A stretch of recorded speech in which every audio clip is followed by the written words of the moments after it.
back like a Jerry curl. Dookie braids, biker shorts and married girl. Swirl, mixing my liquor with the Earl 13s on the regal light paint. Hit the heavy pearl. Releases Adidas, Diodors, and Lotto. St. Ives, Crazy Horse, Jada, Super Socko. Starter jackets with the mattress snapback. Snake skin like the Cortez, red, blue, black. World on wheels, all the way to skate land. With the house didn't need escape plans. Caravanning through the city, blocked the intersection off rack battles at the mall. Every crew took a long ditch point with the best sorry freaks come out. NWA blowing the speakers out. Gonna show you what this WEST about. We a squad with before we put them heat They trying to get me to fight on the TV at the August. I'm like, damn, my hand just gets cut. I was like, I gotta get.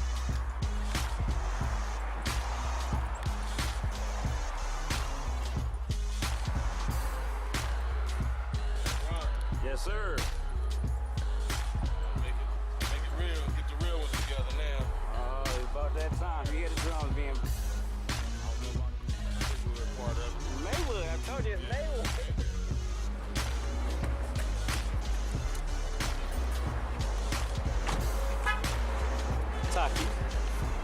Taki, you know Cam?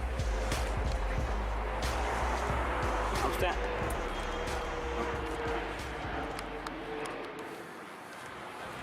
Sounded with it.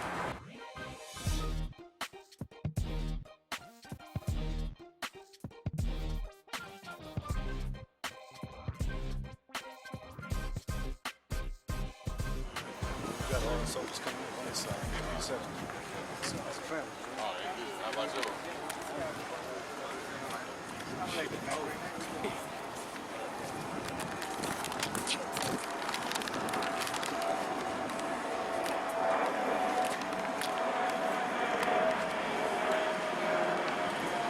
Good, though.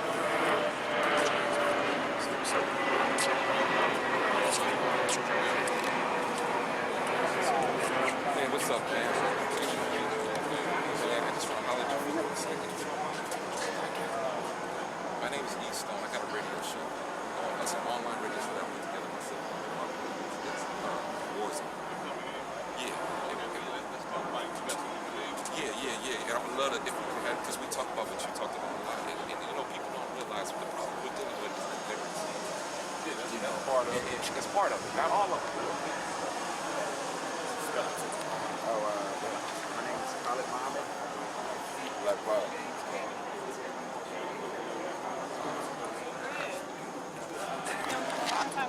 How you doing? Well, you not playing. That piece. Hold the piece up, please. Yes, sir. Thanks. People stepping in front of these cameras, not being responsible for what they're doing. Everybody got to think what they want to do. They're here to be great.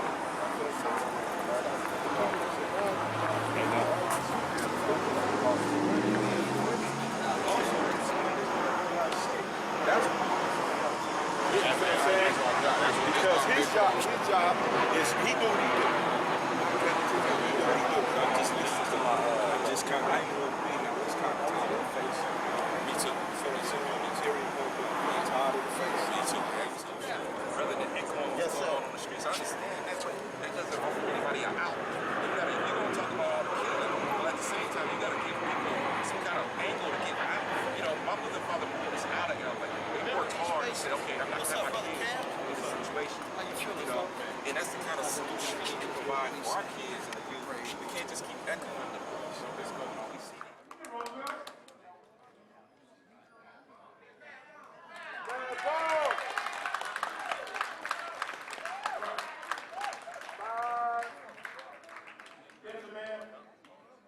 Through the years, we don't fought over the mental illness and the stuff that they're paying us.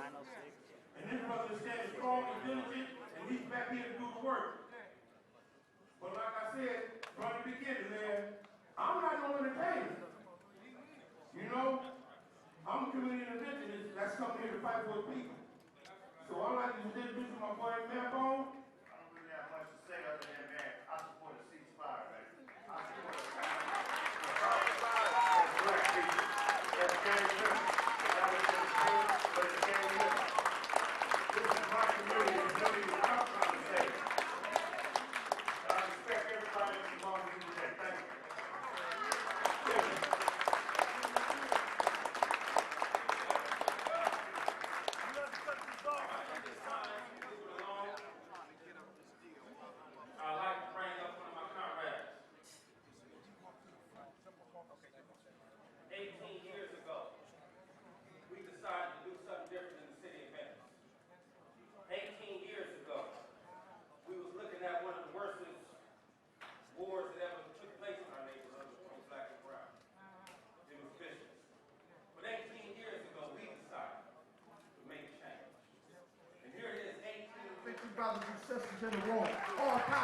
As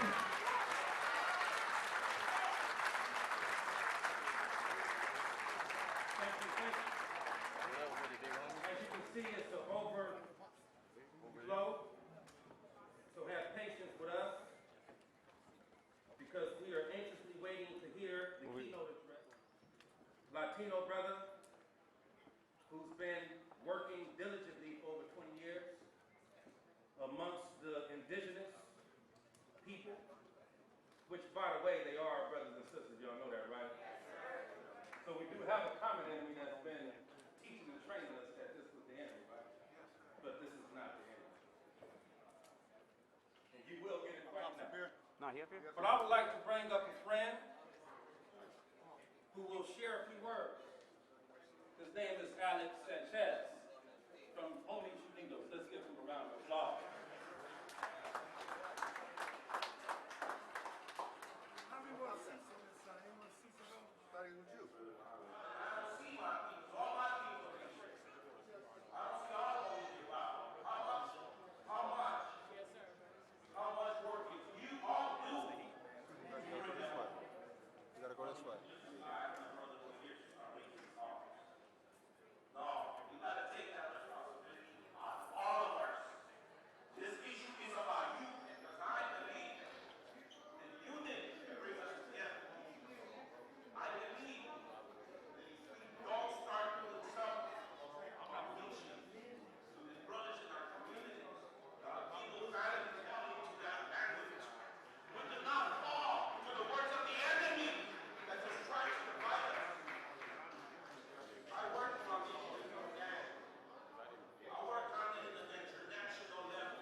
Benny, you like to say something? Yeah.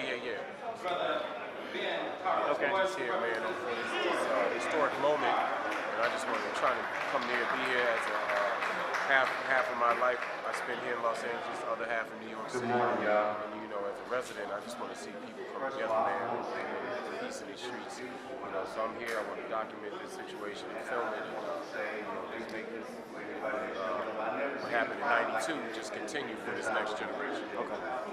Before his daddy was killed in 1988, Lionel Whiteside. In 1995, my son, Lionel Everly Whiteside, was killed in Compton. You know, we straight out of Compton, yes we are, been there all our lives and stuff like that. And for them to kill Lionel, come on, that's ludicrous. But anyway, I represent mothers and others whose loved ones have been murdered, and we're here, trust me, we're here, and I thank everybody for the ceasefire. And upfest everybody for allowing me to stand on the platform with you guys, because it is very important. And females, let me tell you something. And I know that's a misunderstanding, you know, whatever, but we're here, you guys know, but we're doing the work, you guys, and we really are. So I appreciate everybody. I mean, can my sisters in the movement stand up? Please, I just got to do this.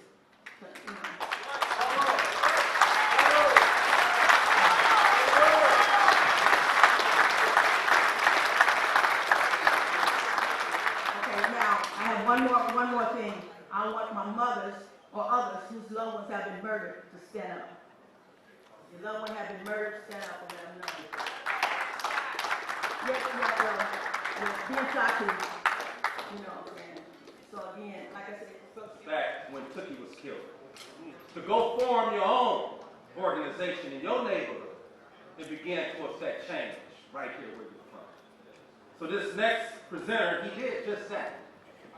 And I've been told that he had put over 400 ex-convicts, gang members to work. Not on part-time status, but career path opportunity. So with that being said, let me bring up our colleague and friend. He's the executive director and co-founder of Second Call, Brother Skip Townsend, who represents his father.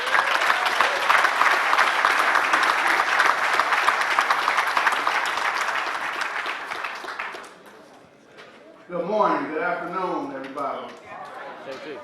The very first thing I do whenever I speak in front of a crowd as large as I give all honor and praise to God. I'm just truly grateful to be here with all of you this afternoon. What I do want to say, though, is I want to talk to you guys about, let me just be blunt, that I watch Discovery Channel a lot. I want to talk to you guys about lions, tigers, and bears. And the reason is because by themselves they are so powerful, so vicious. I'm part of a wolf pack. As he said, Second Call is a wolf pack. A wolf is only as strong as its pack. And what I would like for all of you to do right now is look at one another, right here, in this African American community. We are part of a wolf pack. We are only as strong as the next wolf next to us. I'm no stronger than you, you're no stronger than me. If we work together, we can outwork a lion, tiger, and bear. Make them fear us. Make them fear us all. And the one thing about a wolf, too, is he don't perform in a circus. I don't know if you've ever been to a circus, but you'll never see a wolf jumping through hoops or doing anything like that. The wolf pack works, so they're serious about what they do. So I don't want to compare all of you to canines like I do myself, but I just want to keep that in mind. So let me be real. When I was coming here, I was tasked to organize different groups of people. I come from the West Adams community, right? Well, West Adams, East Adams, just that whole corridor. But what I do is I reach out to individuals in Compton and Inglewood and in the jungles, and everywhere I go, I reach out to people and try to organize. And let me tell you what my phone said. My phone said, I ain't going to that bullshit. That's what my phone said. I ain't going to that bullshit. Please excuse me for being frank. However, I started thinking, what type of individual is going to tell me that? Black people coming together is BS. Who in their right mind going to say black people coming together not to kill each other no more is BS? And I started looking at the phone and who texted me, and you know who texted me? It was the people I love the most. It was my closest friends who were telling me they're not with the BS. So I started thinking to myself, I know them more than I know anybody else. Why are they saying that? And I realized the reason they're saying that is because of the hurt and the pain that they feel inside that they can't reach out and say, I'm hurt. I'm feeling bad and I don't want to be a part of it. So what they do is they pretend, they act tough, they act as if they're macho and say, man, I ain't with this. So as we go amongst our community members and we say to our community members to come join us in this peace movement, some of them going to act like they hard, act like they, so it's up to all of us to address that pain for them. So I just love you all and I hope you guys join in this movement. Thank you.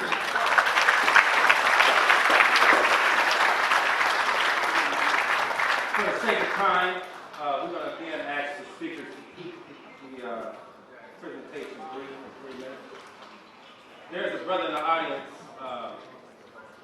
very humble, but very powerful. He started working in his neighborhood in the city of Watts over 20 years ago. And we was blessed to meet with him, and we learned a lot from him, and he learned a lot from us.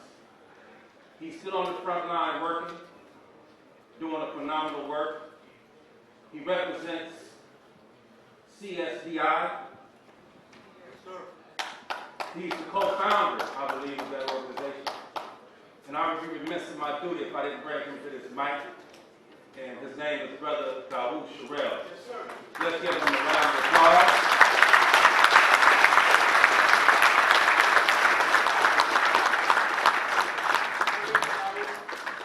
Been on the front line for many years. That's right.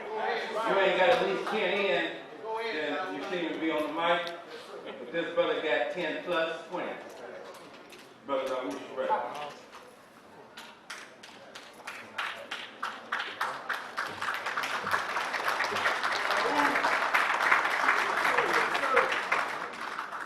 All power to the people. All power to the grassroots. Go ahead, Dawood. power to the Crips and Blood Nation. All power to the nation of Islam.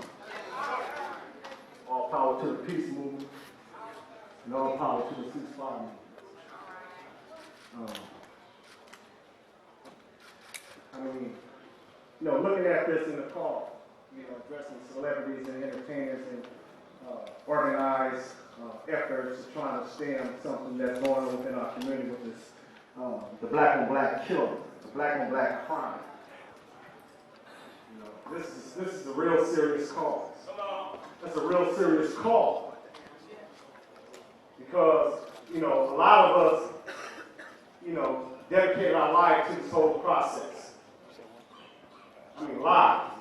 Somewhere in Las Vegas, crippled, paralyzed, took a bullet, saved lives.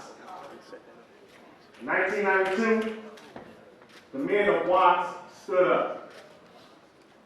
The men of Watts, along with Brother Imam Mujahid, was successful in creating grassroots organizations that represent the grassroots people. Hands Across Watts, infamous by Tookie and the great Tony Bogart. Hands Across Watts, Malik Spellman, Townsend. We created an organization that represents the grassroots communities because, in looking at deals and representation when it comes to resources, a lot of times, a lot of us dedicate our lives and our struggles and sacrifice our children not being your father, trying to provide for others for a change. And change. And the problem is, we are still in the same socioeconomic condition. We have not advanced. We have not nothing happened. A lot of us, especially black men, which is, we are dying breed, are subjected to the criminal justice industry. I mean, we have to commit crime just to feed our babies. I mean, we're being taxed. We're paying for police departments $1.4 billion. We're paying for probation departments $900 million. We're paying for penitentiaries $8 billion of our tax money. Black folks, this is our tax money paying for all this. Then we have organizers that's organizing, strategizing, taking us out within our own community.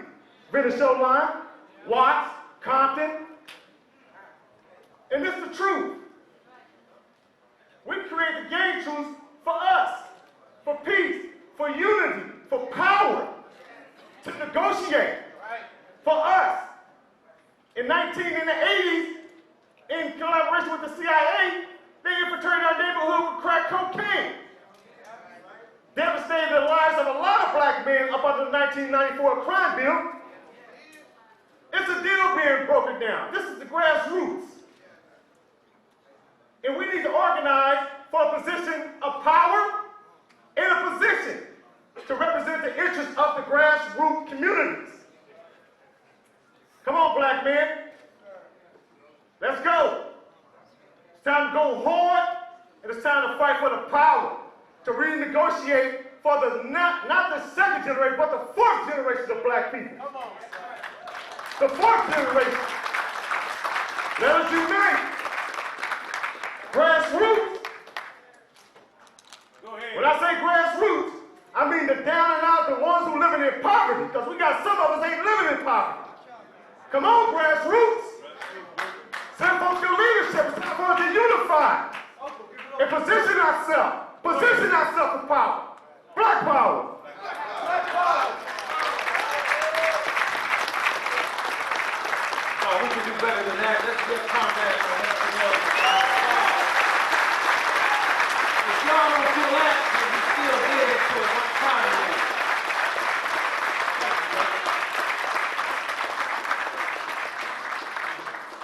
Our next speaker is doing a phenomenal work in Watts. He has mastered the terminology safe passage services.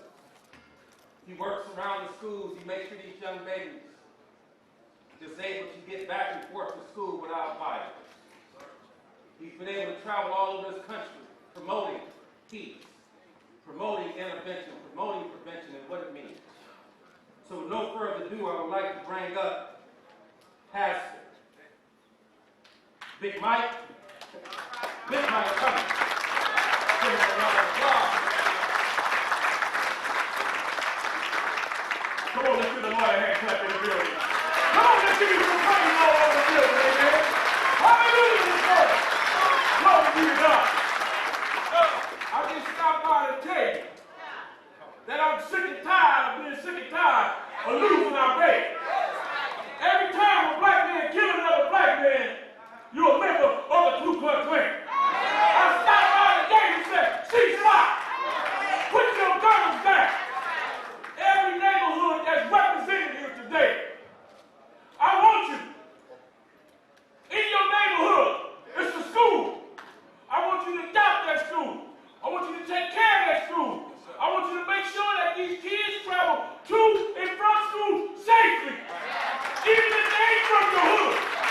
Even if they ain't from your neighborhood. We have to educate our children. We have to stop being divided by colors, by boundaries. The only thing that needs to be divided by colors is our laundry. And that's it. It's time for us to stop. It's time for us to be real. This is the day. This is the time. You can keep tripping if you want to.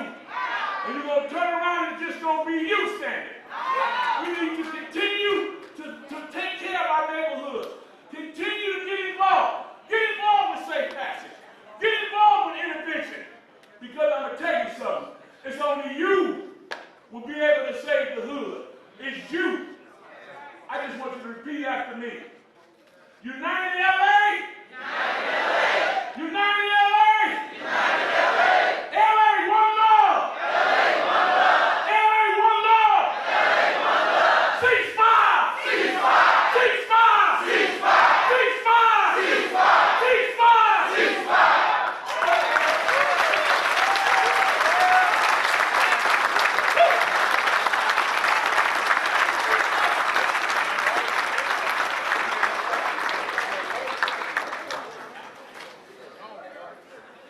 That's intervention at its finest. There are several other interventionists in the audience.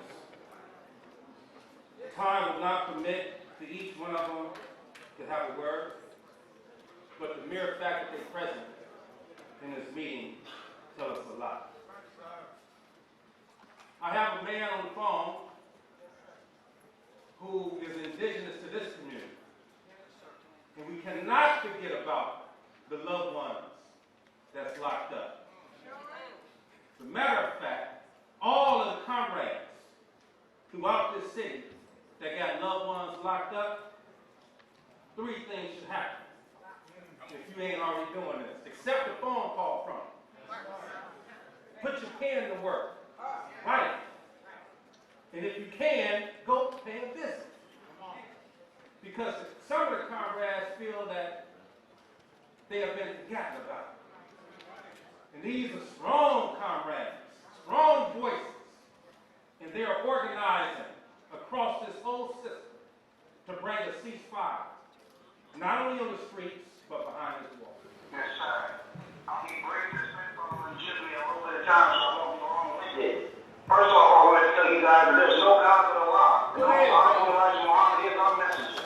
This topic touches home for me and my family because I was shot by an off-duty cop due to a physical confrontation. It didn't matter that I was a husband and a father of 3 beautiful boys, nor did it matter that I made over $100,000 a year employed by NBC Universal. Talk to Joe Ross or Kerry Mann, my boss was to confirm my employment and what type of man I am. This information didn't matter to the DA, nor to the LAPD.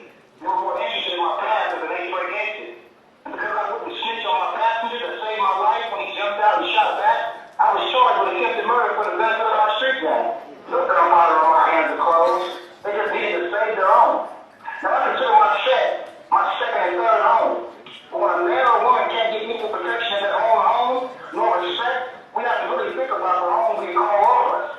We can't find jobs with the crash unit receives all the overtime they want, jumping out on us, illegally detaining us, taking our names down, and using that same information in court, even though there was no crime committed when they stopped you. We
done heard enough from the intervention community.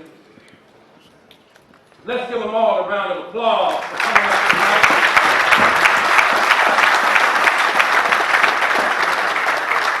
And with that being said, I'm going to turn the program back over to our student minister here that's assisting our West Coast Regional Representative, Brother Tony Muhammad. I'm going to... We can do better than that, brother. We can get on our feet and show some love to everybody that stood on this grassroots and show unity in our community, brothers and sisters. If we don't show love to ourselves, who don't show love to us, brothers and sisters? We can get on our feet. We can get on our feet.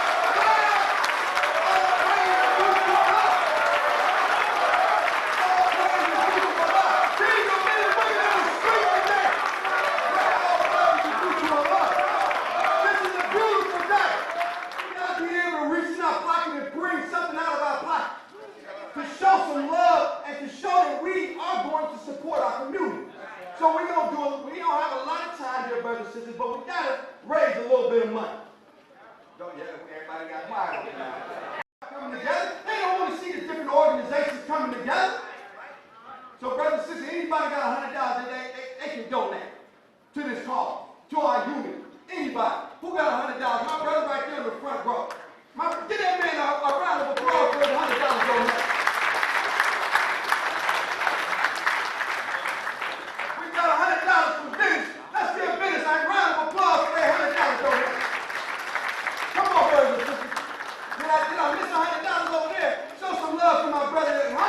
Donation, all praise is due to Allah.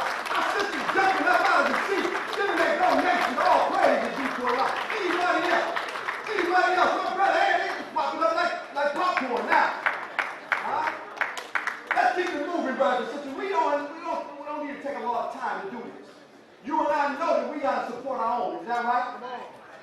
We can't always look to somebody else to do for us what we gotta do for ourselves. Is that right? Yes, sir. Anybody else got a $100 donation? Anybody else? Come on, brothers and sisters. I know we got to sacrifice. I know we got to dig deep. Anybody else? $100. Who got 50? Anybody got a $50 donation that they can give? Come on. Anybody got a $50 donation? We got a $50 donation all the way in the back. Who is that? Is that Brother Frank? Let's give our brother a big warm round of applause for his $50 donation. My brother all the way in the back. We got 50. My brother in the back, and my left, your right, he got $50. Let's give my brother a big round of applause. You say, well, brother, you on the mic. Do you got anything? I got a $50 donation. Y'all give me a round of applause for my $50 donation. Go ahead, talk it up. Man, on the mic, you gotta raise up something, don't you? Anybody else?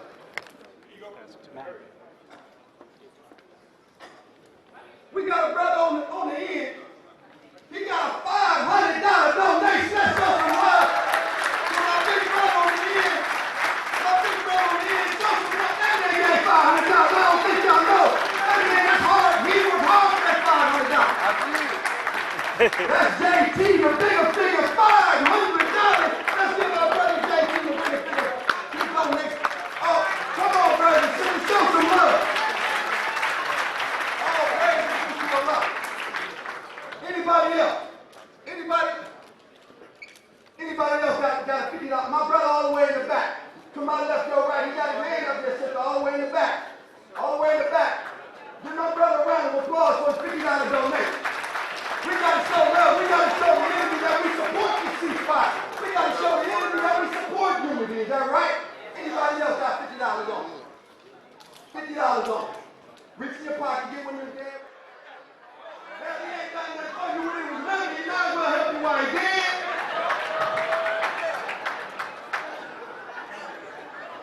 Well, brothers and sisters, that's my time. I thank you. Show some love. Look to your left, look to your right.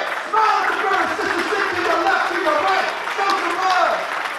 Come on, brothers and sisters. You can do better than that. Show some love. If you didn't have nothing to give, you got to smile. So show some love. We're going to bring somebody else to the right. We're going to bring a man, this tall young soldier. See, this is what God produced. I hope they produce them quick. Brother Reza, to the mic. Y'all get ready, y'all show some love for my young student minister. This brother, a young brother, he could be doing anything. If this brother is showing love, he's doing it in the streets. Show some love for student minister Reason Muhammad. Bring him on.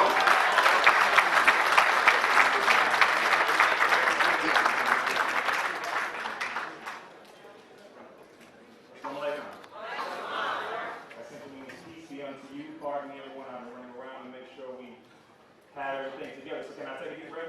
Yes, sir.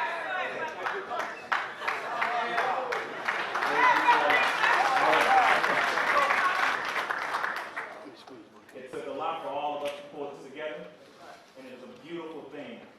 Outside, it is packed. Packed outside. Very beautiful. Many people want to see this. So, I'm going to bring up a brother.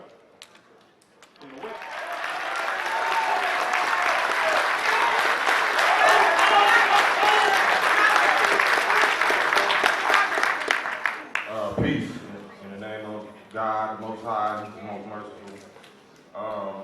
You know, it ain't about clapping. We do this for entertainment. You know, clapping ain't gonna get nothing done for us. But I wanted to really just commend everybody for the energy and the you know, the effort, but the real work is in the street, you know, and the ones that really is in the paint and in the trenches that's really doing this work, you know, they not getting paid, they not getting no props and no microphones and no cameras in their face, you know what I'm saying? So I wanted to bring a few of them that, you know, charity and love start at home first. So my home plate, you know what I'm saying, is this brother right here, and this is C.T. Carver T. You know what I'm saying?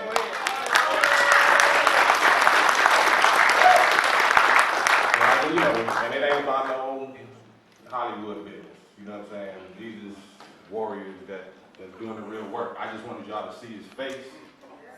You know what I'm saying? On some positivity. Whoever looking, because everybody in here ain't positive and ain't got our best interest. You know what I'm saying? But it don't matter. You know what I'm saying? We still doing the God's work, and we started the first half of our life probably doing the devil's work. But as long as God gives us the energy, you know, to do something about it, you know what I'm saying, we doing the positive things. What's up, Big Y? You know what I'm saying? There's a lot of homies, there's a lot of real ones that, you know, even though they got ties to entertainment, they in the streets every day. But I wanted my brother to say a few words, just, you know, and respect him and listen to him like you would listen to me or Game or Snoop or Big Boy or whoever, you know what I'm saying? Because this is a real star along with a few others that I hope say a few words before it's over.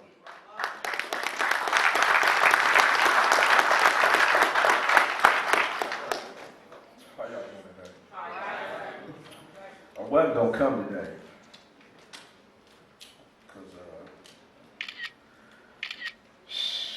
I don't know how many years y'all been doing this. You feel what I'm saying? You gotta attack this situation a little different now.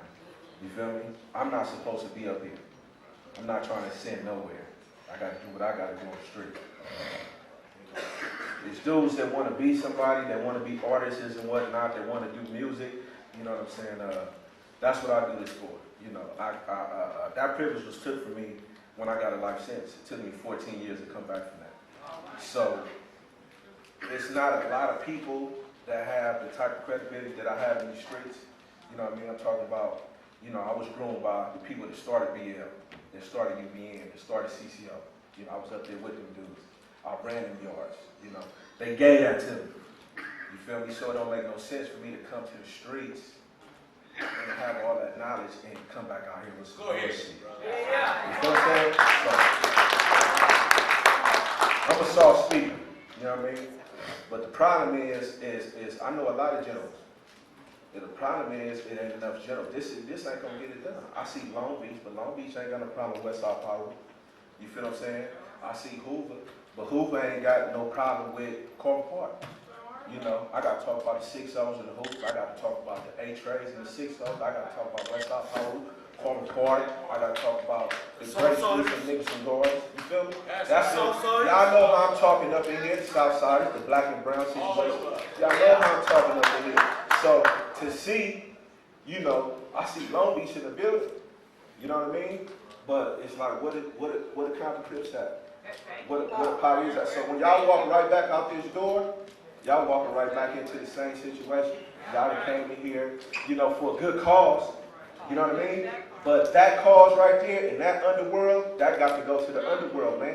You know what I mean? Everybody got something to say about Snoop and got something to say about, man, the hell with that. Because that's why we here right now, because we really say something. You feel what I'm saying? Motherfucker don't say nothing, but we still in the same spot. And as people in here, I hear you saying ceasefire, but what's the active ceasefire that's been going on since February in these streets? Do anybody know that? Do anybody in here know that? See, that's what I got a problem with. Because everybody here talking about ceasefire, you don't even know what's going on in your own community. That's the work right there. That's why we're here, brother. Thank you for telling me. You know what I'm saying?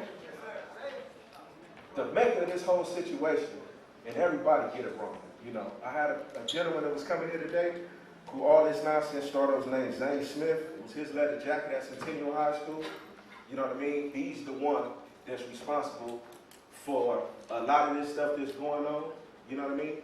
He's been hiding for a long time. National Geographic and all type of people been trying to get in touch with people. You know what I mean? He's the one that spread Compton Crip, not Mac Thomas. He recruited Mac Thomas. You feel what I'm saying? See, it's a lot of lies and it's a lot of everything going on. You know, this stuff started at Centennial High School with some kids from Pottery Street and a couple of kids from Culver Park that wasn't known as Culver Parks at that particular time. You feel me? And I had the privilege of being groomed by these dudes. When you talk about Roy Tucker, a lot of people don't know who Roy Tucker is. Who is Roy Tucker? You know, back then he was a little asshole that kicked it off at Centennial. On Pottery Street over the jacket, over his homeboy jacket. Mac Thomas had you know, these is playground beefs at Centennial High School that people don't know about. I'm listening to it, and I'm like, damn, you know, people need to be educated to these type of things. You know what I'm saying? I'm this age now. I'm not that age. You know, these men don't talk about what they talked about and what they did back then. What they talking about now is trying to create some change. Hey, man, we have thought. That's the one thing that we don't have. You know what I'm saying? We off this lean, we off all other type of things, we just losing thought. Thought is just disappearing every day. You know what I'm saying? But that's just my time. I just wanted to say that you can't come here. Hey, y'all, I want y'all to understand the weight that this brother carry and his other brothers in here. Like I said, I hope, you know, because it's brief. There's a lot of people that want to say something. I also want to, you know, I'm doing something with my Latino, our indigenous, brown, and community. This lady Pink from High Power. How's everybody doing? Good. I'm here to represent our raza, represent the Browns, which is brown and black. Issues gotta stop. You know, I grew up in the neighborhood, Lomas, San Gabriel. I grew up hood. And all this stuff, all this injustice that's going on, like I said, needs to come to a stop. And we all need to come together. We all need to respect each other. There's a lot of things that are going on right now in the streets. Not only that, but recently we had a couple passings. As a matter of fact, Gang supported one of our Latino homies, his brother, Spanky, rest in peace. He showed up, showed respect, and we want to see more of that go on. I know there's a lot of things going on right now in the streets, but this is time for a change. It's time for a change. And I'm right here, soy mexicana, estoy representando a mi gente, and I got respect for everybody out there. And I respect this that was brought together, this today. I brought some of my people here with me, that are right here supporting me.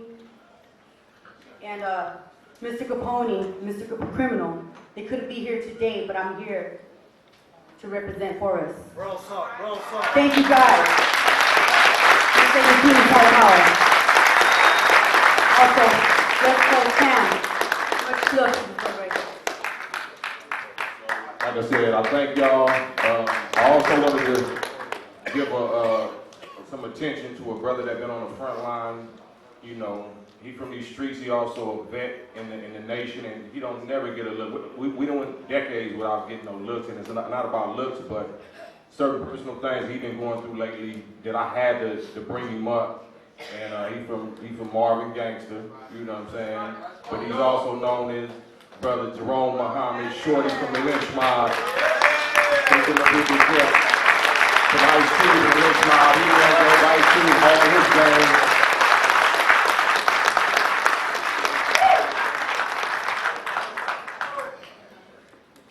Family.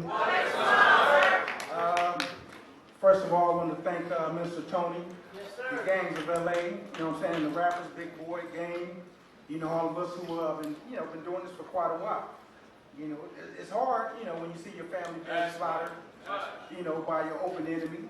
You know, this ain't nothing new to us. We've been doing this for years. Anybody that know me, know Brother Cam, know some of the brothers, we've been pushing this line for years, trying to get you all to wake up to see really who our open enemy is. As long as we fight each other, we'll never see who he is. He'll kill his wholesale every day. And now that he's killing women, children, he don't, I mean, come on, he's showing you who he is. But in unity, you all, we can move mountains, you know. And I wasn't expecting to come up here. I just, you know, I came to show support for my loved ones, for my homies, for my everybody, the brown, the black, the red, everybody, you know. But I want to say this, you all. Everything is full circle. You know, us as rappers, you know, we understand that, you know, in order to make a little bit of money, you got to submit to the authority of the industry. You know, you might not want to be, you might not want to rap what you rapping, but because you try to feed your children, they're gonna force you either to say what they make you say what they want you to say, or what they want. Yeah, you understand. Sure. But you know, we as rappers, the Lynch Mob, Public Enemy, all those that was kicking consciousness back in the days, you know, they all had it out for us. And when they came at us, they came at us hard. And it's a major story to be told behind that, you all. But I just want to say this. We came back full circle, everything is full circle. The crew just got back together. We're doing a Lynch Mob reunion now. You know what I'm saying? We're working along with Chuck B. You know, a lot of the Townsend brothers, you know, getting ready to do some touring. You know, get out here and go to these cities where they're killing our peoples and, you know, make a stand. You know, and we're going to need all the support we can get. You know, but I just want to thank you all. Thank you all that's out there looking at the big monitor and all, you know, all the Crips Bloods, man, we love y'all. You know what I'm saying? And we do have a brother that loves you so much. If y'all just take the time and pay attention and listen and follow his footsteps, he gonna get us to the other side. You know what I'm saying? And we got a lot of work to put in, don't get me wrong. But I love you all. Thank you so much.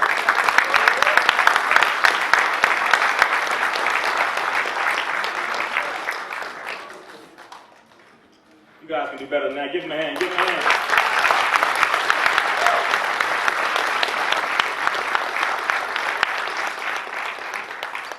We have many representatives here, but we wanted to call not only certain and specific ones, we wanted to call as many as possible. So we have some brothers from our native indigenous family, on the brown side, representing different hoods, as well as the native tribes. Brother Tino. Please give him a hand. Try to make this brief. They only give me 3 minutes. So much to talk about, though, right? Assalamu alaikum. You know, I don't think I really even need to talk about black and brown unity because that should be obvious by now, correct? You know, I've been working intervention over 10 years now. I cover East LA, Boa Heights, Lincoln Heights, Al Sereno, and when the invitation was given, I came in a hurry because I know the pain we're feeling out there is the same pain you're feeling out here. Last year was a rough year for me, I ain't gonna lie. You know, we had 2 young women that were beat to death so bad up in the hills that they couldn't even recognize them and identify them. And it broke my heart because our ancestors, my indigenous ancestors, because I'm Apache, Chicano, original to these lands. I'm not Hispanic, I'm not Latino. To be Latino means my ancestors came from Europe. To be Hispanic means I came from Spain. Just because Europe raped, colonized, stole, and killed my people does not make me them. Just because I have to sit here and talk in English or Spanish, that don't mean that's my language. They took away our indigenous language, our culture, our land, our race. Don't that sound familiar?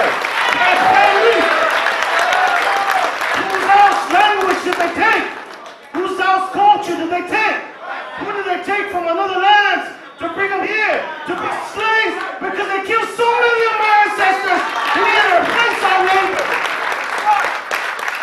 So I'm not them. I sit here descending of Geronimo, Cochise, Mangas Coloradas, Victorio, the Apache, Chicano, Michica Nation. That's who I am. And our ancestors taught us that the woman is the most valuable in our nation. That if I want to see the reflection of God, I need to look no further than my mother. Because God is a creator. And the woman that created me was my mother. The woman is the most valuable. I'm not just saying that to say as a sister to think I'm cool. I'm saying that because that's the truth. We just lost that. But we've grown so hateful of each other and ourselves to imagine that two young brown men beat these sisters to death with such hate you couldn't even recognize them. One of our elders, an elderly man, what we call an OG veterano, in the park at 5 p.m. in the afternoon, got stabbed to death by 3 other men right next to the playground where kids were playing as if it was a prison yard. What kind of trauma are those kids going to live with? And I could go on about all the deaths I saw last year. I know the cameras are on, I know I do intervention, but I know I'm taking risks just being here. Talking about black and brown unity, you better understand. I know I'm taking risks, even with this job of intervention, but I don't care, I'm going to tell the truth. LAPD killed 2 people in Ball Heights this year. One of them 16 years old. His family reached out and said, our son needs help. Can you help us? They said, well, we're going to violate him. So he ran away, scared because he didn't want to get violated. 2 days later, they shoot him and kill him on Indiana. East LA sheriffs killed another brown man. Said he had a 22 and he was going for it. When they couldn't find no gun, they said he was going for their waist. The young man used to tag, oops. So when the mom said, what are you going to do now? Because you killed my son. How are you going to replace my son? And the sheriff told her, oops. The brother that got killed in Bell, and my brother Everett, who's in the back, that was his brother from his community. And on behalf of his community, he shared with me, and thank you, gang, because they know you didn't have to do what you did when you did, but you did it, and we love you for it. They just pulled the plug of another brother that they beat to death so bad in Anaheim, they had to pull the plug. That's 5 already. I could keep going. And then I heard the nerve of this white guy. I'll call him something else, but the cameras are on right now. This white guy had the nerve the other day to say, well, white folks saying Black Lives Matter. Black people are killing each other more than the police. I heard the nerve of this dude.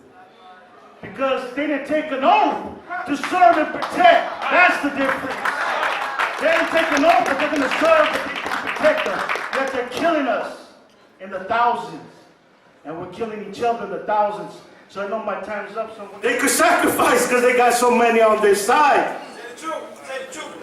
But each of us is so valuable that we need to stay alive. We need to build the peace with each other. Brown on brown, black on black, black with brown. We need to build the peace with each other. Because I'm tired of contributing to an $80 billion industry prison complex to lock us up. How are we going to take care of our babies if we're behind the bars? Who's going to take care of the babies? Who's going to take care of the children? All the warriors are locked up. So we're not soldiers. I know this. We're not soldiers. Because soldiers, if you want the word soul, can be bought and sold. A soldier takes his orders. You tell him kill a baby. He'll say, yes, sir. That's a soldier. Yes, officer. Yes, sir. That's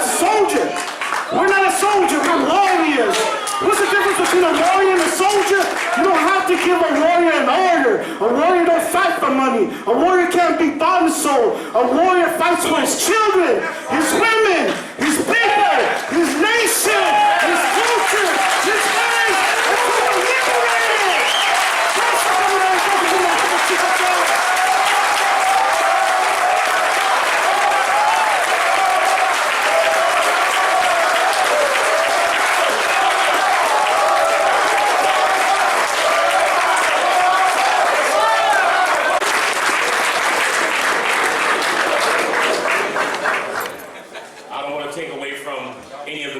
That I feel that we all need to hear. I have a job that I get up and do every morning, and that job is radio. But also I have a job to make sure that when I say I'm the voice of Los Angeles, it's not about just introducing phone taps and records that I gotta put on during a Mickey Ficky mix. My job is to make sure that I take care of Los Angeles the same way Los Angeles has taken care of me. I grew up 10 blocks away from here in Vermont, in 90th and Vermont, 1038, right there. And I've lived all over Los Angeles. Lived on the west side. Really, it was called eviction. That's what kept us on the different places. People probably say it's movement, but it was called eviction, to keep it real with you guys. But I've been working with Minister Tony for years. We've been doing the peace rides. We've been going through neighborhoods. And nothing has been in vain. But I love to see the attention that we're getting now. And it isn't about the attention that we get today. It's about when all these cameras go. It's about when all the media disappear tomorrow. It's about you real soldiers that a lot don't know by name, like The Game and Snoop and Problem and Big Boy. It's the cats like you guys that are really in the trenches that we gotta continue to support. It's the cats out here that don't do it for money. I'm in a position right now where all I ask is that you continue to use me for the things that we have to accomplish. You continue to come to your partner Big Boy and tell me what I need to do. My job, my life is a service to you. Now I get up every day. I have fun. I have a beautiful family. But anybody that know what it takes for me to smile every day, if you guys knew my background, which I don't have to lay in front of you because I don't have to sit here and tell you how real I am. But there's a road that each and every one of us here have traveled. And there's a road ahead of us that we got to continue to travel. So when I see everybody come together, we could have been anywhere, but we chose to be here. And I thank you guys for being here. And as I say, this isn't about Sunday. This isn't about sitting here today on this panel. This is about what I do tomorrow. Right. And to each and every man and woman in here, hold me accountable. Pull my card. Check me. If you ever see that I'm falling off or I haven't given my word to the oath, you let me know. You my brother. You my sister. You my keeper. I don't walk with security. I don't have to. You guys are my security. And walking with security don't make me any less of a man. But if I gotta jump out on Manchester, if I gotta jump out in any hood and get gas, I jump out and get gas because y'all allow me to. So everyone in here, we gotta take care of Los Angeles. And I know that there's things going on all over the world, but I can't pay your light bill as I sit in the dark. I gotta take care of mine first. So I'm gonna take care of what's going on here first. And then the trickle will happen. It wouldn't be LA without Mexico. And I thank y'all for coming here. I thank you guys for all the love that y'all given me throughout my career, throughout my life. Now, People will say the enemy, and I'll say the enemy. I'm not afraid to say the enemy. On the floor. While we sitting here killing each other, and then they're killing us, you damn near getting 2 for 1. And then you can back up and allow us to continue to do your shitty, dirty work. They don't want to see this. They already done came down and got the sound bites. They're already in the editing bay editing up what they're going to put on the news today. Give them the stories of positivity. Give them the stories of unity. My kids are afraid to watch the news because the first 5-10 minutes is tragic. They don't want to see how powerful we are. Continue to be powerful. Continue to make change. Continue to be the strong individuals that I know we are. And I thank you guys. And once again, hold me accountable. Thank you.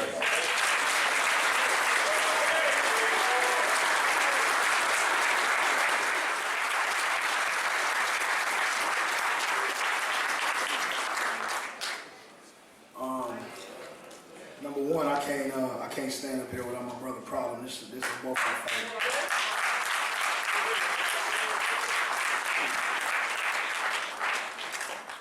I just want to tell a tale, a little short story about me and where I'm from and where I come from and what I represent. Standing before you today, you have very affiliated gang member from West Side, Cedar Block, Compton, Baru, that's me. And then you have one of my best friends in life who is out of West Side, Baru, but doesn't bang and been non-affiliated, and we in the same position as far as our platform and, just reaching people. That right there should let you know, how thin the line is in the streets, For some of us, we got a choice, and if we're strong enough, we make the right choice. Like him, I would say that he's a little bit stronger than me for, not letting, the hood pull him into, the trap that we know as gangbanging. TC came up here and told y'all, gave y'all a little bit of history, a history that I know that not everybody knows. And started over things in the playground just as small as leather coats. And it wasn't about killing each other. See, if you're African American and you know anything about African Americans and you know anything about the African people, black people as a whole, then you go back to the beginning of time and you understand that we were a peaceful people.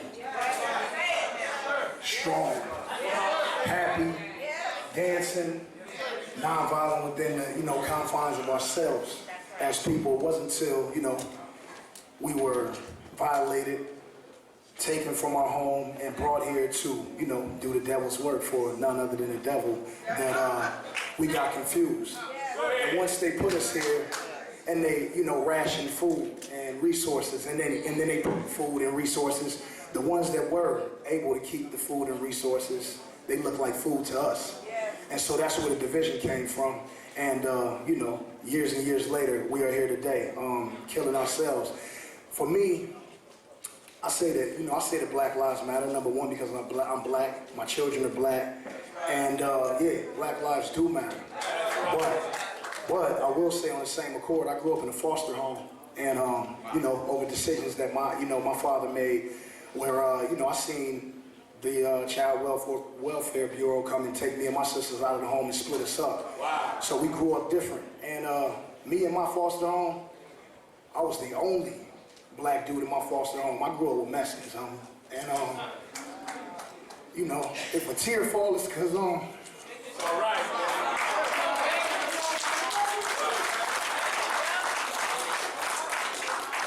It's because one of the cats that I grew up in a foster home with, Calvin, his name was Spanky. He was from Playboy Gangster, straight Mexican. That was more my brother than my own brothers. And from the time that we was 10 years old, this fool wanted to be a gangster. I wanted to play basketball. This stupid fool wanted to be a gangster. So we grew up. I played basketball until I figured that, the NBA probably wasn't going to be for me. And You know, I follow my big brother Face's footsteps, and I joined Cedar Block because that's where our grandma stayed. And, you know, and I got tired of walking through, you know, Santana Block and the T-Flats to get to the school and them tripping on me, so I needed a little bit of help. So I joined the homies, and I kept up with, you know, Calvin over the years. He did 10 years, you know, in Folsom, and he came out, and he was out for 10 years. Well, you know, 2 weeks ago, he was murdered. Don't nobody know what happened. All I know is that he ain't here no more, and I'm up here, and I'm gonna be his voice today. So, you know, I'm gonna take my time, and I'm gonna take my time because, you know, I didn't come up here to voice a self-centered opinion about how gang feels about what needs to be done. I came up here for us, our children, and just Los Angeles, and even more than Los Angeles, the world, because we live in it. I tell you how different of an individual I am. Yeah, when I do these interviews and they ask me all about peace and why am I doing this and you know, and asking me to explain who I am, I don't say I'm no ex-gang member because I'm not. I'm active, but I'm active in a different way. You see, people see me shaking the police hands, and before last week, I hated the police, at least I thought I did, because I was taught to. That's how I came up. I seen them doing this injustice. As you know, personally, I've been done injustice by the LAPD, Compton sheriffs, you know, my whole life. But my decision to walk down there with Snoop, who also didn't want to walk, I had to, you know, damn near drag him out. To walk down there, it was a decision made for your children. You know, your children more than mine, because I drop my kids off to school in Calabasas, and they don't deal with kids in the hood, deal with the things that I dealt with in my life. So it's not about gang. It's not really even about my children. It's about yours. Come on. And I love them, and I'm out here with them. And I was one of them, and I understand that before laws get passed and signatures are signed and all that, you know, that takes years. It's about what we gonna do right now, today. I'm not gonna stand here in front of you and pretend to be a preacher or a pastor. You know, I take tutelage and I get my wisdom from, you know, the Honorable Louis Farrakhan. And I don't have to be a Muslim to do that. And I am empowered. I'm empowered by the FOI and the Muslim community, as, you know, the pastor of my church is Bishop Noel Jones. So I don't have to make a decision to be with this person or that person. I take wisdom from whoever gonna speak. Aside from the Honorable Minister Louis Farrakhan, Minister Tony Muhammad, Brother Rizza Islam, Kamal Muhammad, I also take tutelage and wisdom from my homies. The big wise who gonna sit here humble, you know, I speak for you. All my big homies over here, D-Dog, Braze, Wacko, and these is all Westside Pyrus. These are the type of gang members, OGs, big homies that we all need. The ones that try to keep me out the streets, that told me I had a voice. I gave Wacko my demo, he listened to it, and told me, you gonna make it, huh? On the other side of them, dudes that's with me every day, my family, my brother. 3 Crips right here. Yes, sir. I walk with them every day, I stand with them every day, I eat with them, they pick up my kids. And I didn't grow up, you know, that wasn't supposed to happen. Come on. When I grew up, Crip or not, blood or not, if you had on blue, you was getting shot, chased down, beat down. If you had on red, same thing. When I came into my rap career, my first song I ever dropped said Crip niggas, blood niggas, essays, Asians, Dominican, and so forth. And I want to say that I did have a hand in bringing peace back amongst each other. So I'm getting wisdom from, you know, my big homies every day. I'm walking with Crips every day who protect my life, protect my kids, walk with me. And they not on no payroll or nothing like that. I look out for them when I can. I'm just trying to help. I talked to my big homie Bone. I got another one of my big homies in the back. If you turn around, that's one of my OGs in the burgundy suit right there. Ain't never steered me the wrong way. He gonna be humble. You know, he ain't gotta be up on the stage. I'll do the talking for you. Anybody that know Gabe, you know, I'm a passionate brother, man. I love my city. I love it as a whole. I'm not scared. And if there has to be a life taken to, you know, to get the point across, I give mine. I done seen my homies, brothers, people who I don't know, strangers, on the TV, on the cameras. I seen them give theirs. And I'm here to fight this war with y'all. I'm not scared at all of anything. I'm not scared of police. I'm not scared of, you know, the evil. I'm not scared of, you know, homies that don't have, you know, the bigger picture in they, you know, at heart. I'm not scared to fight. I'm not scared to preach. I'm not scared to talk. I'm not scared to stand here. Brother Dawu, I salute you and all your generals. I call y'all generals because it ain't got to be a leader. We can all be the same position to stand up for the same fight.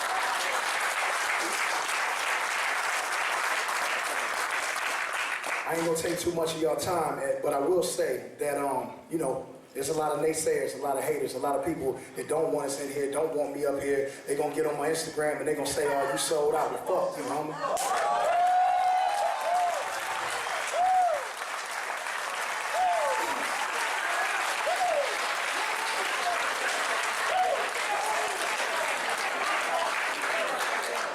And I tell you what I'm not gonna do. I'm not gonna stand down on my push for positivity for these babies, for nobody. This time, it ain't gonna be, had this peace conference, had this march, had this protest, and then we go away to the next one. Not this time. This time, I'm gonna lead by example, and not to, minimize anyone in here. But I got one of the biggest social media-driven platforms in this room and outside of this room. And I'm using mine for a different cause. You see, because every time I take a picture or post a picture or press a button and send it out to these fans, I make that decision. It could be of a gun, I got one. It could be of some weed, got plenty. But for the last 10 days, it's been all positivity. That's it.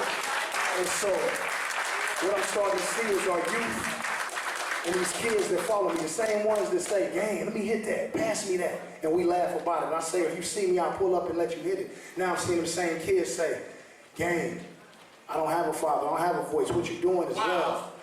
With the prayer hand emoji, because that's how these kids is getting down these days. So again, you know, before I wrap up, and I'm going to let Problem speak because he got a few things that he want to say, a few things that's on his mind, is that I talked to my homie Bone for 4 hours yesterday. He had a penitentiary, been moving around in the penitentiary for, probably 35 years, 30 years. I'm only 36, so he's been in there since I was 1. I got an open line of communication with him, and Ben had one since the beginning of my career, which is 14 years. He's still fighting to get out. Maybe he will one day, maybe he won't, but I'm a voice for him, and I'm going to speak. And I'm going to say this, and everybody that's been incarcerated, from whack to wacko with braids, D-Dog just got out. Raise your hand, D-Dog, so y'all know. My big homie. Don't nobody in jail want to be in jail. Nobody. Not the killers, the murderers, the robbers, the thieves, the rape. Nobody in jail want to be in jail. Almost as soon as you get to jail, as soon as they process you in, you start looking at the calendar, telling the other homies when you about to get out, or what you about to do, or what appeal you got to make. S-Mac, I see. Why don't we think about that before we go in? You know you don't want to be in there. Why you trying so hard to get in there so that you can say you want to get out of there? That sounds stupid to me. The keepers. Anybody in here who was ever picked up a gun and shot at anything? You know, I raise my hand and say I have. You know, I ain't the best shooter, luckily. All the killers. Everybody want to kill. I kill you, homie. I kill this. I kill Krabs. I kill Slot. I kill. But ask the same nigga with the gun if he ready to die. And they gonna say no. So if you ain't ready to die, and he ain't ready to die, why you gonna shoot him, homie? He ain't ready to die. And are you gonna be ready to die when the gun is pointed at you? No. And let's be men. When it's a gun pointed at you, and it's cocked back, and you know the only thing standing between you and the gun is God, why you wait till then to start praying, wishing, hoping? It only takes a second to lose your life. Matter of fact, we can't control it all. Somebody gonna lose their life today, but I'm praying and I'm hoping it ain't nobody in this room or it ain't nobody watching that screen outside. So everybody in here, I thank you for waking up today and making this your mission to come down here so that we as a collective unit can save Los Angeles. And there's people in here that ain't from Los Angeles, but we're here today. And if we do it here, it'll start to spiral out. It'll start to trickle down. Because if you look at the history of the nation, whenever tragedy or whenever positive, Los Angeles writes the passage for everything that happens. People don't riot and tear up shit till we do. If you notice, people ain't gonna be positive and stop killing until we do. This is LA. This is one of the biggest, best cities in the world. Not just the nation of America, in the world. And from this day out, politicians, mayors, President of the United States, all of them gonna be held accountable. Everybody. But before we do that, we gotta hold ourselves accountable as people. I ain't come here asking for no money. I didn't come here asking for you to do nothing except give me an ear and hear me out and hear everybody else out on this panel, the speakers, the people that are intervention seekers, the people that want to save your kids, save mine. And I got a goal. My goal is that in 10 years, my daughter's 5, 13 years, when she turns 18, I want her to walk out the door and I want it to be a little bit more safer, just a little bit. Because I don't like what I'm seeing on the news, I don't like what I'm seeing in the streets. I don't drive around as reaching people. That right there should let you know, how thin the line is in the streets, For some of us, we got a choice, and if we're strong enough, we make the right choice. Like him, I would say that he's a little bit stronger than me for, not letting, the hood pull him into, the trap that we know as gangbanging. TC came up here and told y'all, gave y'all a little bit of history, a history that I know that not everybody knows. And I started over things in the playground just as small as leather coats. And it wasn't about killing each other. See, if you're African American and you know anything about African Americans and you know anything about the African people, black people as a whole, then you go back to the beginning of time and you understand that we were a peaceful people. Strong, happy, dancing, until, we were violated, taken from our home and brought here to, do the devil's work for none other than the devil, that we got confused. And once they put us here and they, rationed food and resources, and then they put food and resources, the ones that were able to keep the food and resources, they look like food to us. And so that's where the division came from. And, years and years later, we are here today, killing ourselves. For me, I say that Black Lives Matter, number one, because I'm black, my children are black, and Black lives do matter.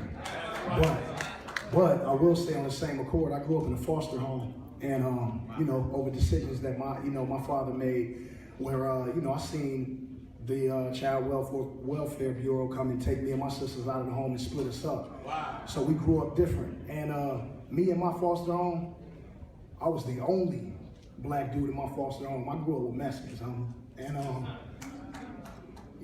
if a tear falls, it's because it's all right, man.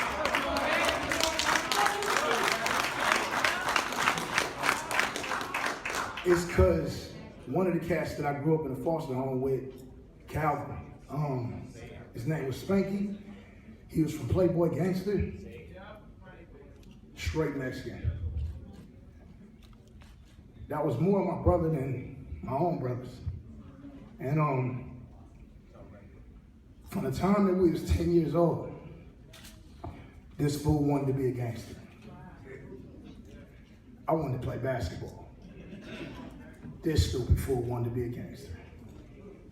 So we grew up. I played basketball until I figured that, the NBA probably wasn't gonna be for me. And, I followed my big block and a T-flash to get to the school and them tripping on me, so I needed a little bit of help. So I joined the homies, and I kept up with, Calvin over the years. He did 10 years, in Folsom, and he came out, and he was out for 10 years. Well, 2 weeks ago, he was murdered Don't nobody know what happened.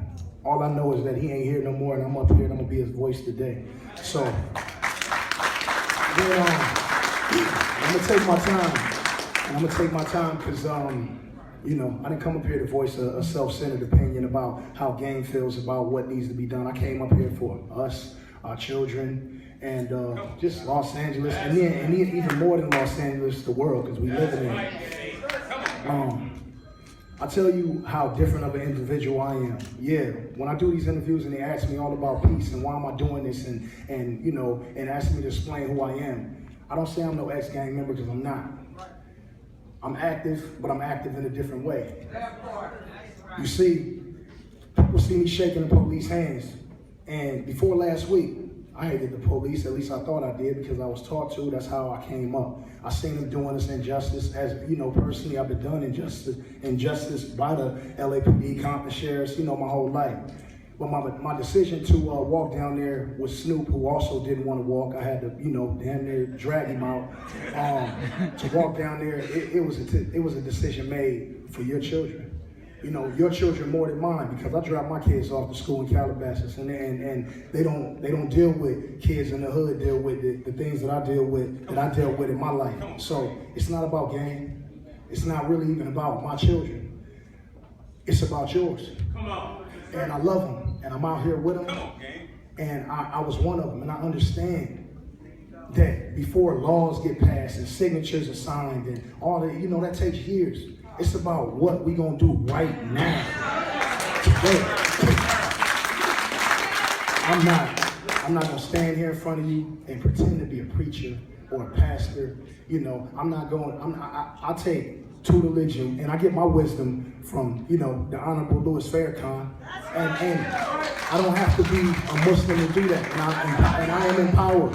I'm empowered by the FOI and the Muslim community, as, you know, the pastor of my church is Bishop Noel Jones, so I don't have to make a decision to be with this person or that person. I take wisdom from whoever gonna speak it.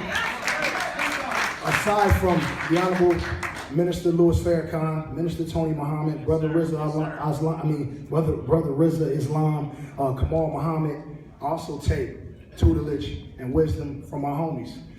The big wise who gonna sit here humble, you know, I speak for you. All my big homies over here, D-Dog, Braze, Wacko, and these is all Westside Pyrus. These are the type of gang members, OGs, big homies that we all need. The ones that try to keep me out the streets, that told me I had a voice. I gave Wacko my demo, he listened to it and told me, you gonna make it, homie. On the other side of them, dudes is with me every day, my family, my brother. 3 Crips right here. I walk with them every day, I stand with them every day, I eat with them, they pick up my kids. And I didn't grow up, you know, that wasn't supposed to happen. When I grew up, Crip or not, blood or not, if you had on blue, you was getting shot, chased down, beat down. If you had on red, same thing. When I came into my rap career, my first song I ever dropped said Crip niggas, blood niggas, essays, Asians, Dominican, and so forth. And I want to say that I did have a hand in bringing peace back amongst each other. So I'm getting wisdom from, you know, my big homies every day. I'm walking with Crips every day who protect my life, protect my kids, walk with me. And they not on no payroll or nothing like that. I look out for them when I can. I'm just trying to help. I talked to my big homie Bone. I got another one of my big homies in the back. If you turn around, that's one of my OGs in the burgundy suit right there. Ain't never steered me the wrong way. He gonna be humble. You know, he ain't gotta be up on the stage. I'll do the talking for you. Anybody that know game, you know, I'm a passionate brother, man. I love my city. I love it as a whole. I'm not scared. And if there has to be a life taken to, you know, to get the point across, I give mine. I done seen my homies, brothers, people who I don't know, strangers on the TV, on the cameras. I seen them give theirs. And I'm here to fight this war with y'all. I'm not scared at all of anything.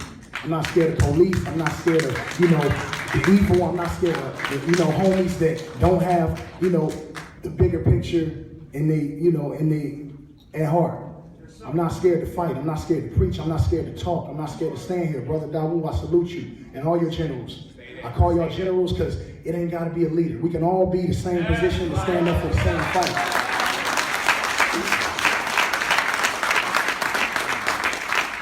I ain't gonna take too much of y'all time, but I will say that, you know, there's a lot of naysayers, a lot of haters, a lot of people that don't want us in here, don't want me up here. They're gonna get on my Instagram and they're gonna say, oh, you sold out. Well, fuck you, homie.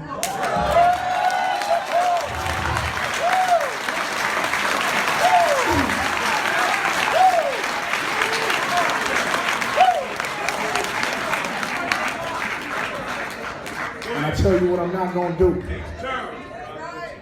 I'm not gonna stand down on my push for positivity for these babies, for nobody. This time, it ain't gonna be had this peace conference, had this march, had this protest, and then we go away to the next one. Not this time. Nah. This time, I'm gonna lead by example, and not to minimize anyone in here. But I got one of the biggest social media driven platforms in this room and outside of this room. And I'm using mine for a different cause. You see, because every time I take a picture or post a picture or press a button and send it out to these fans, I make that decision. It could be of a gun, I got one. It could be of some weed, got plenty. But for the last 10 days, it's been all positivity. That's it. And so, what I'm starting to see is our youth and these kids that follow me, the same ones that say, gang, let me hit that, pass me that. And we laugh about it. And I say, if you see me, I'll pull up and let you hit it. Now I'm seeing them same kids say, gang, I don't have a father, I don't have a voice. What you doing is love. With the prayer hand emoji, because that's how these kids is getting down these days. So again, you know, before I wrap up, and I'm gonna let Problem speak because he got a few things that he want to say, a few things that's on his mind, is that I talked to my homie Bone for 4 hours yesterday. He in the penitentiary, been moving around in the penitentiary for, probably 35 years, 30 years. I'm only 36, so he's been in there since I was 1. I got an open line of communication with him, and Ben had one since the beginning of my career, which is 14 years. He's still fighting to get out. Maybe he will one day, maybe he won't, but I'm a voice for him, and I'm gonna speak. And I'm gonna say this, and everybody that been incarcerated, from Whack to Wacko to Braze, D-Dog just got out. Raise your hand, D-Dog, so y'all know my big homie. Don't nobody in jail want to be in jail. Nobody. Not the killers, the murderers, the robbers, the thieves, the rape. Nobody in jail want to be in jail. Almost as soon as you get to jail, as soon as they process you in, you start looking at the calendar, telling the other homies when you about to get out, or what you about to do, or what appeal you gotta make. S-Mac, I see you. Why don't we think about that before we go in? You know you don't want to be in there. Why you trying so hard to get in there so that you can say you want to get out of there? That sounds stupid to me. The killers. Anybody in here who was ever picked up a gun and shot at anything? You know, I raise my hand and say I have. You know, I ain't the best shooter, luckily. All the killers. Everybody want to kill. I kill you, homie. I kill this. I kill Crash. I kill Slot. I kill. But ask the same nigga with the gun if he ready to die. And they gonna say no. So if you ain't ready to die, and he ain't ready to die, why you gonna shoot him, homie? He ain't ready to die. And are you gonna be ready to die when the gun is pointed at you? No. And let's be men. When it's a gun pointed at you, and it's cocked back, and you know the only thing standing between you and the gun is God, why you wait till then to start praying, wishing, hoping? It only take a second to lose your life. Matter of fact, we can't control it all. Somebody gonna lose their life today, but I'm praying and I'm hoping. It ain't nobody in this room, or it ain't nobody watching that screen outside. So everybody in here, I thank you for waking up today and making this your mission to come down here so that we as a collective unit can save Los Angeles. And there's people in here that ain't from Los Angeles, but we're here today. And if we do it here, it'll start to spiral out. It'll start to trickle down. Because if you look at the history of the nation, whenever tragedy or whenever positive, Los Angeles writes the passage for everything that happens. People don't riot and tear up shit till we do. If you notice, people ain't gonna be positive and stop killing until we do. This is LA. This is one of the biggest, best cities in the world. Not just the nation of America, in the world. And from this day out, politicians, mayors, President of the United States, all of them gonna be held accountable. Everybody. But before we do that, we gotta hold ourselves accountable as people. I ain't come here asking for no money. I didn't come here asking for you to do nothing except give me an ear and hear me out and hear everybody else out on this panel, the speakers, the people that are intervention seekers, the people that want to save your kids, save mine. And I got a goal. My goal is that in 10 years, my daughter's 5, 13 years, when she turns 18, I want her to walk out the door and I want it to be a little bit more safer, just a little bit. Because I don't like what I'm seeing on the news. I don't like what I'm seeing in the streets. I don't drive around LA with security. I don't ride around with a gun no more because I ain't trying to go to jail. I ain't trying to get pulled over and I ain't trying to reach for mine or they reach for I'm not trying to do that. I drive around the city like a black man that's from it and ain't nobody gonna take it from me.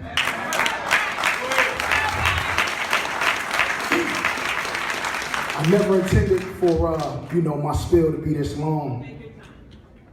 But if this is happening today and I'm on this stage today, I want to speak right now. And I want to say that I love everybody inside of this room and the ones that weren't able to make it, the ones that are sitting down, whichever camera is pointed at me that's servicing the people that are sitting in the chairs. I love you. I love you. And I think that those 3 words get lost in translation amongst people across the world. So yeah, Black Lives Matter. I'm black. It does. But you got a whole lot of other people out here and their lives matter to them too. And go a step further. Let them know that their lives matter too. And you know what they'll probably do? They'll probably accept you and allow your life to matter to them. But I started at the grassroots. Like TC said, the grassroots. That's the babies, man. His brother, round of applause. This is brother Mustafa from the Swans. Give him a hand.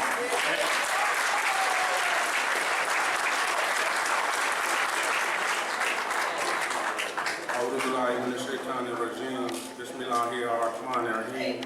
Kuhu Allahu Ahad, Allahu Samad, Lam Yalid, Walam Yulad, Walam Yakulahu, Kufuwan Ahad. In the name of Allah, most gracious, most merciful, bear witness there is no God but Allah, and Prophet Muhammad is his last messenger. Basically, I came up here, I wasn't going to speak, to tell you the truth, but I came to support my people, and the people, the stuff, the work that we've been doing. Many of the people here already know who I am. I've been in the gang intervention community for over 20-some years. I helped some of the brothers that's already in gang intervention get their jobs already. Took pay cuts to employ people in the whole 9 yards. Was one of the brothers that's instrumental in having an understanding between the East Coasters and the Swans that's still to this day holding good. As a result of that, you had in the rolling 60s, hook up with the VNGs that was working in my office. You had the Swans, the East Coasters. I mean, we had basically 80% of the gangs at the table. But when I brought 80%, we brought 80% of the gangs to the table, they basically came after me. So I just stepped out the way for a minute, but as a result of last year, the war between the main streets and the Hoopers really just opened my eyes up, wow. I'm like, saying to myself, what am I doing? I need to get back in this game and do what I got to do as far as, what I'm doing. So last year, I reached out to a few brothers, I'm from Swans. But the death is 23 people dead. You know what I'm saying? Ain't nobody jumping up and clapping and ain't nobody moving to stop it. I'm getting sweated just trying to get to the hood because there's so many police around. So I made a few calls just to try to get something going. But I didn't want to put my whole word into it because the people wasn't ready at that time. So what I did with my influence and some of the brothers here, some of the other Bloods, you know, we basically said, hey man, we finna go get at the Bloods. I'm gonna get at my homeboys that's on death row, level 4 penitentiaries, and say, hey man, we finna stop all this blood on blood killing. And so from some beginning of this year, we done had 4 meetings without no money. Go ahead. Without no money, we done had 4 meetings, and all the Bloods participated, but the LA Bloods, we reached out to the homies in Compton, we even reached out to the homies in San Diego, but it's a slow push. We reached out to the UBNs, BLs, whoever. If you who you is, we gonna holler at you. Sooner or later, we gonna get at you. You know, so, and you know, we just started in our hoods. And just for the 4 or 5 months we've been working, we had the Swans and the Denver Lanes come to the table. Denver Bam over here, one of the homies, you know what I'm saying? He came to the table with the Inglewood family, the homie right here in the front row, you know what I'm saying? And a dog, you know, real homies, you know, this without no bread though. This just on our push. Hey homie, it's accountability in the F game. From the littlest dude to the biggest. All that Facebook banging. Man, you put disrespect on the homies on the wall, you'll get DP. And that's what we had in Swan Hood. You know, with the families and a few more Bloods, cars right there, the villains with it. We brought the villains and the Pueblos to the table. And the 2 blood gangs have been warring right now for over 3 years. Came to the table, talked. Hey man, we're gonna sit down, talk, and work some things out. Like I said, Swans and the Denver Lanes talking. The Swans, the Denver Lanes and the Inglewood families trying to work their thing out. So we not just set back. We pushing a hard line. And just the same thing. You a Blood, you kill another Blood, go to the pen, you ain't gonna be sitting there with your homies. You know what I'm saying? Like it's cool. So I mean, right now it's all about accountability. And when Black Lives, you say Black Lives Matter, and then like in our, we ain't trying to. If you doing your thing, homie, you already know what's up. You violate, you in violation. From this point on, hey, we can't play no games. I'm 46, gonna be 47, 3 kids, a wife, family, but I still gotta sacrifice my life. I'll be like, man, what y'all man, you gotta do that. But this is what I'm here for.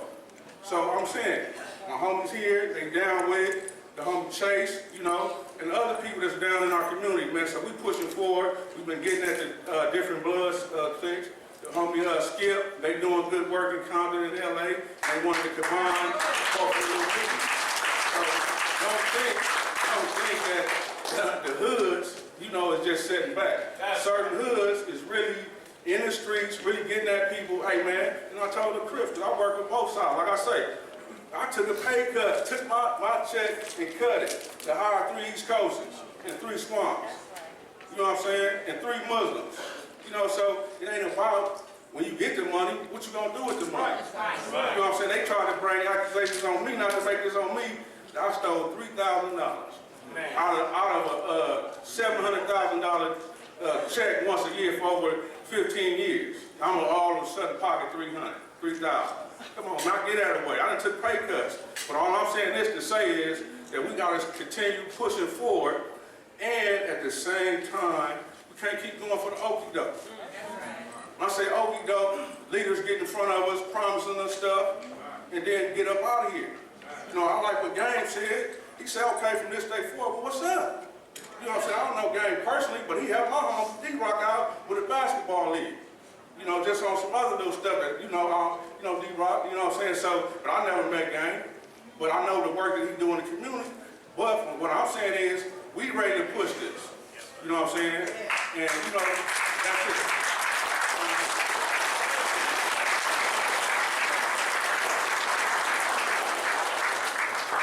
Muhammad, give him a hand.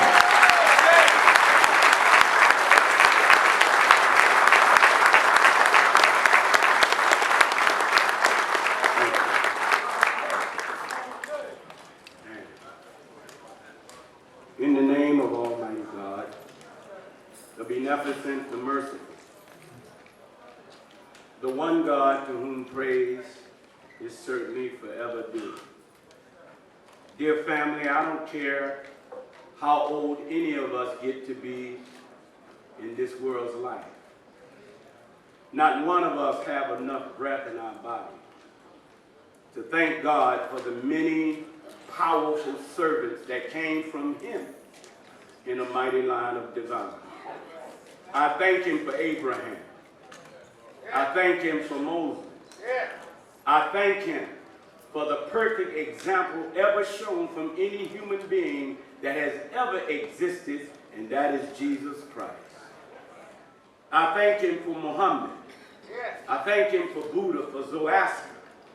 For we know that there is but one God. And any of us who are using religious on the highest levels, whether you're Muslim, whether you're Christian, or call yourself a Jew, I'm saying to those of us in the spiritual realm, we have to stop the religious gang banging on the highest level. But as a black man in America, I could not thank Almighty God enough for coming to us in the person of Master Farad Muhammad, that man who taught and raised the most honorable Elijah Muhammad, who gave his life night and day to see the black, the brown, and the red united, that we could become a respectful nation. I thank God for the Honorable Minister Louis Farrakhan, for without him, I wouldn't be standing here today. I would be nothing to speak of if it wasn't for the Honorable Minister Louis Farrakhan.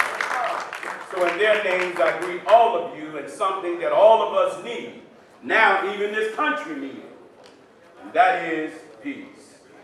Assalamu alaikum, family.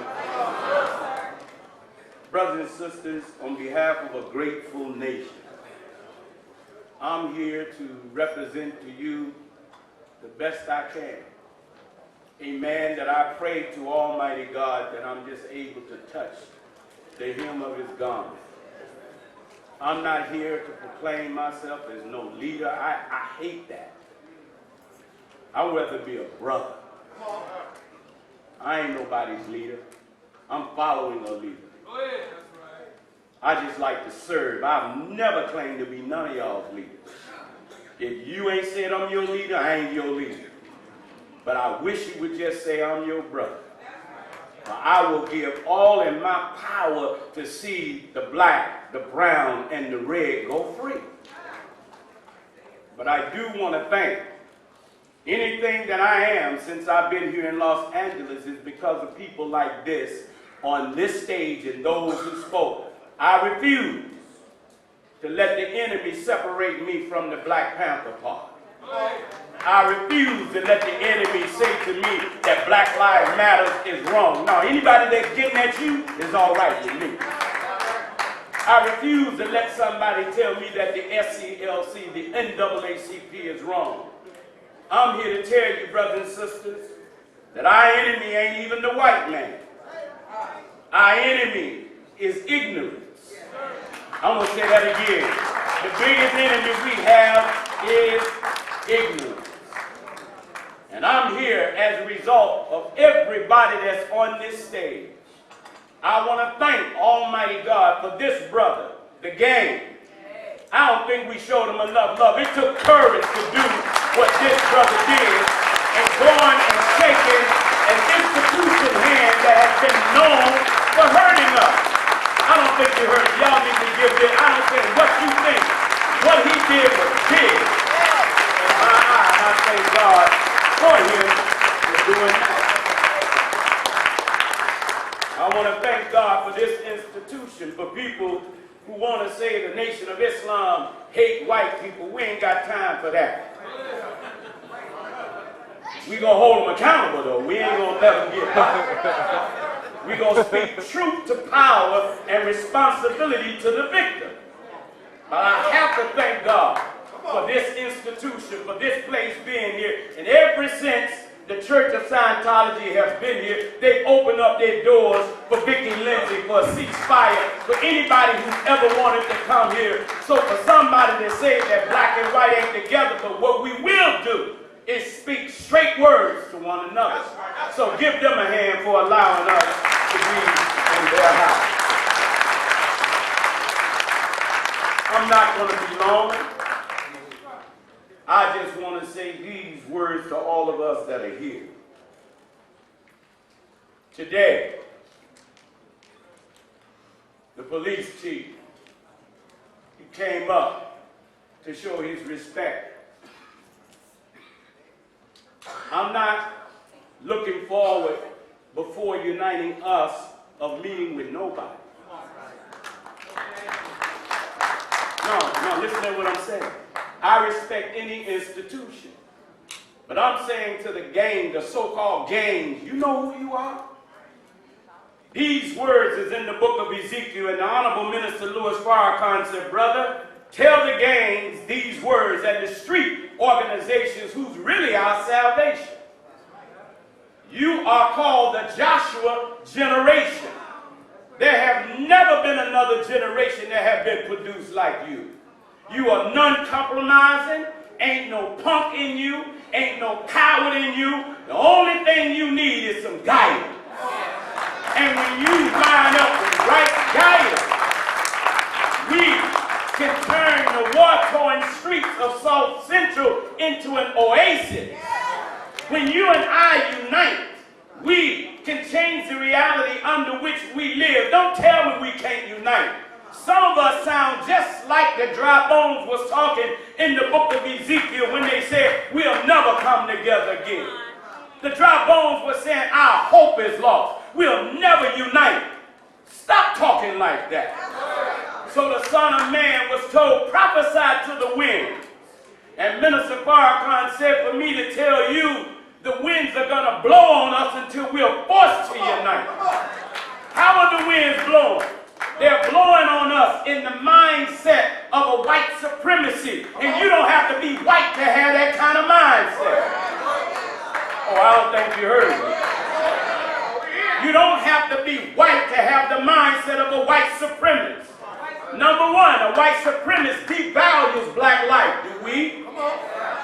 Number two, a white supremacist spend night and day murdering us. Do we do that?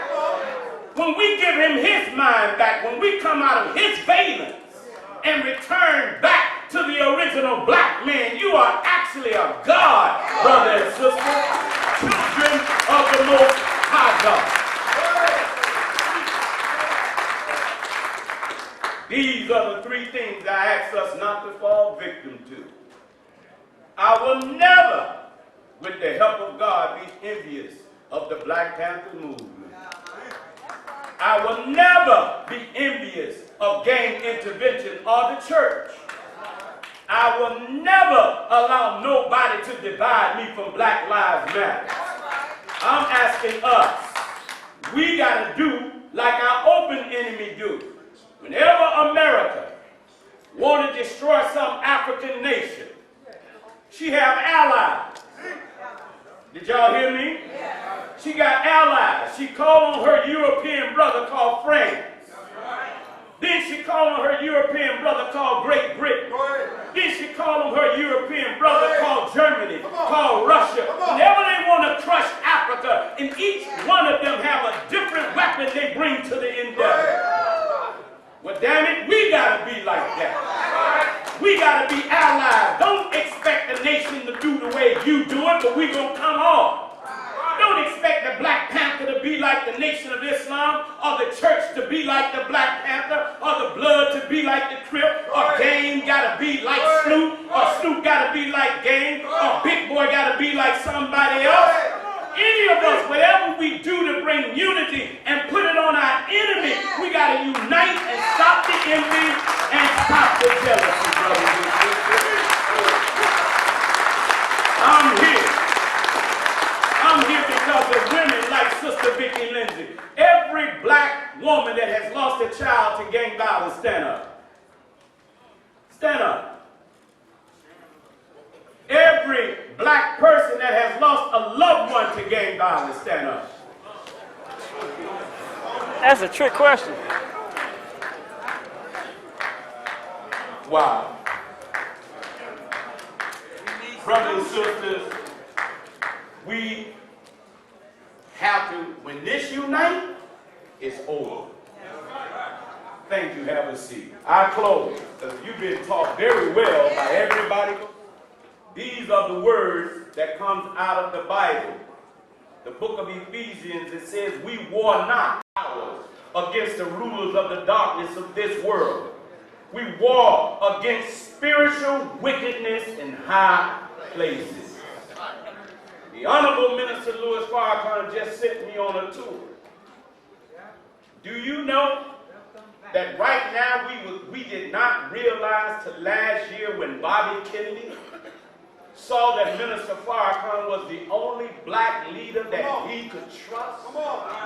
I'm doing a tour to every city in America. I've been to St. Louis. I've been into Baltimore. I've been into D.C. And do you know what the streets are saying? The streets are saying, Brother Tony, whatever L.A. do is what we will do. When I heard that, it reminded me of a scripture from the minister where it reads in the Bible that the sun was seen rising in the west in the last day.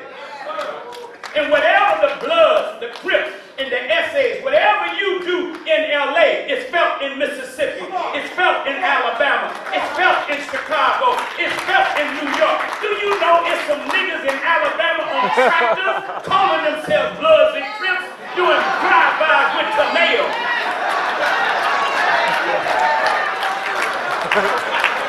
Niggas throwing cucumbers at each other. It's because of your work.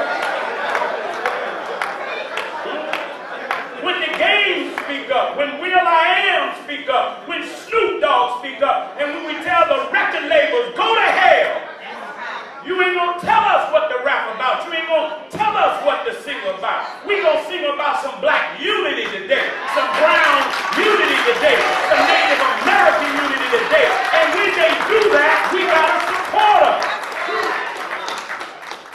I close. The enemy right now is working. They're using the word who radicalized them. Y'all been hearing that? Yes. The press asked me, Minister Tony, how do you feel about now the 8 officers who've lost their life? So I said, is that all? No, I'm not going there. I said, until you, the press, and to the world, value black life, I can't shed a tear for nobody until a tear is shed for black people. I said, you know what's happening? There's a scripture that says you will reap what you have sown. There's a scripture that says, as you have done, so shall it be done unto you. Well, Brother Mohammed, how did people get radicalized? I'm going to tell you who's radicalized in the hood. I'm going to tell you who's radicalized in black people. Don't you put what you've done on us. Because their goal is to say that Minister Farrakhan is doing it. Minister Farrakhan, in my humble opinion, is the Jesus you've been looking for. He's hated by the Jews. He's hated by the government. He's hated by the powers that be. I said, you know what radicalized us? You radicalized us. You radicalized us when you put us in chains and put us on a ship and brought us over here. You radicalized us when you took my name, when you took my language. You radicalized us when you raped black women. You radicalized us when you put 3 stripes on us. You radicalized us when you kill us and you maim us, and no police officer ever get convicted. That's what's radicalizing us. It ain't no Louis Farrakhan. It is injustice that's radicalizing us. But what is the solution? The solution is, I ain't here to throw no damn blame at nobody. I'm here to be responsible. The white man ain't got no power over me or you. The only power they have is the power we give them. And today, if we, the dry bones in LA, when you unite, Chicago gonna throw their fists up. When you unite, the country boys in the South gonna throw their fists up. When you unite, Baltimore gonna tie their rags together. When you unite, New York is gonna stand up. But we gotta do it with wisdom, and we have to do it with skill. And I say to you, I'm not gonna allow this enemy to now set up the Nation of Islam and the Honorable Minister Louis Farrakhan to be arrested That man is the only black leader I know on a large scale who has given his life for this work.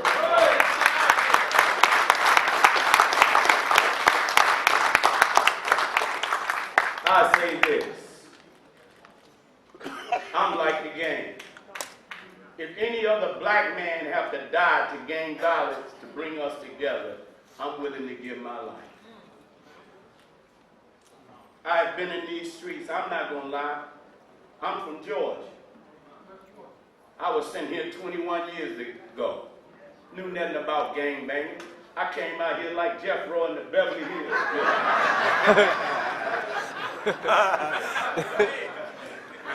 I came out here all happy-go-lucky Negro from the South.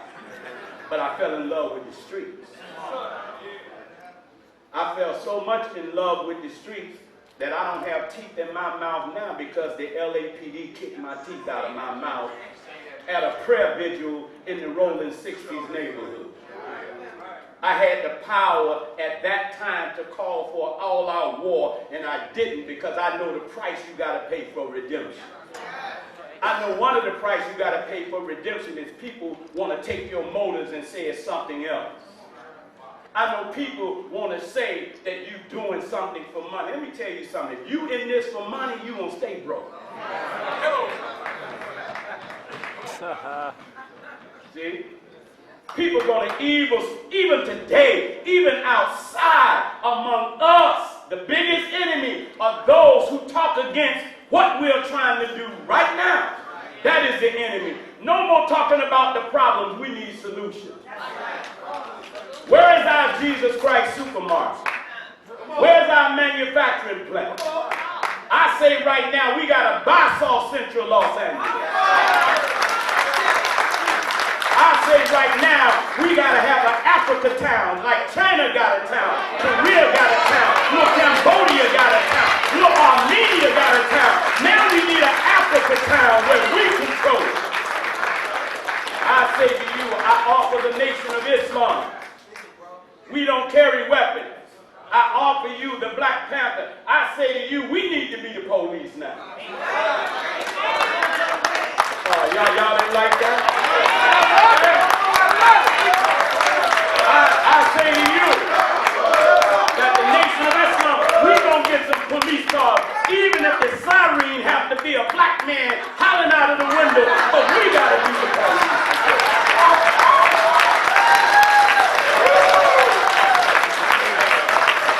Some shooting go down, when some killing go down, call the Nation of Islam, man.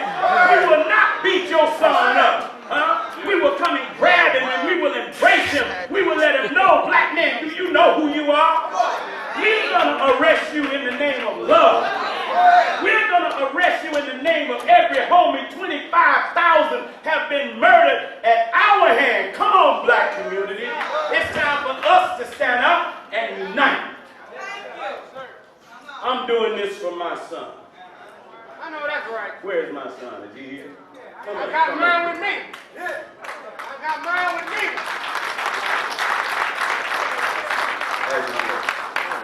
This is my son. He's with a rap group called Overdose.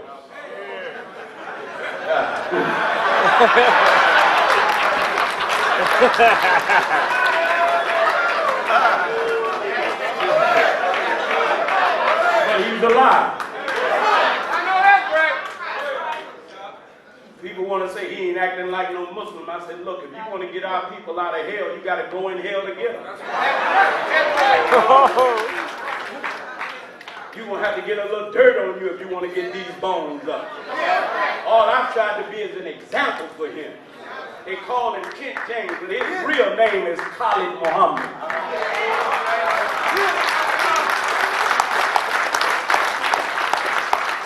So my work is for him.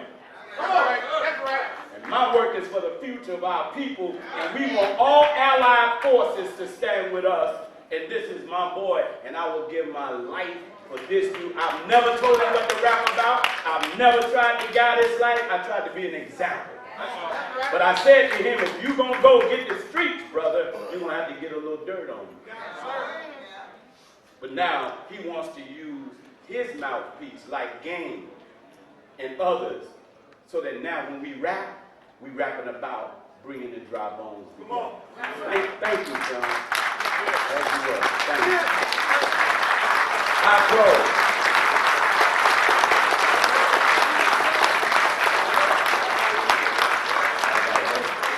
I close. In October, the Honorable Minister Louis Farrakhan is asking all entertainers to come to Atlanta, Georgia, and meet with him if you dare. I thank God for LeBron James. He's standing up now. I thank God for Camelo. Brothers and sisters, don't say that they ain't for real. You don't know that. See, we honor Jim Brown today because something changed Jim Brown. We honor all of those athletes, Carlos Smith. We honored, but something changed them. See, don't say that game ain't real. He's real on his level, and he's going to do the best he can. But don't just look for game to come give you some money. The most powerful thing this brother Game and Big Boy and others like them have is their influence. Use your mouthpiece, use your voice. And so what we want to do is take the Million Man March pledge and reread it. We want to take tools like what was given to us under Way to Happiness. We're going to use these tools, and then we're going to get with ceasefire. We're going to get with the real homies in the street, and then tomorrow, when the cameras are gone, we're going to be in the backyard talking to Nut Nuts. We're going to be in the backyard talking to Killer Red. We're going to be in the streets meeting with our people so that we can stand up 10,000 fearless. This is what the Honorable Minister Louis Farrakhan would like us to do. And lastly, we're going to start opening up businesses. I'm going to go to the Koreans and tell them thank you, but it's time for you to go.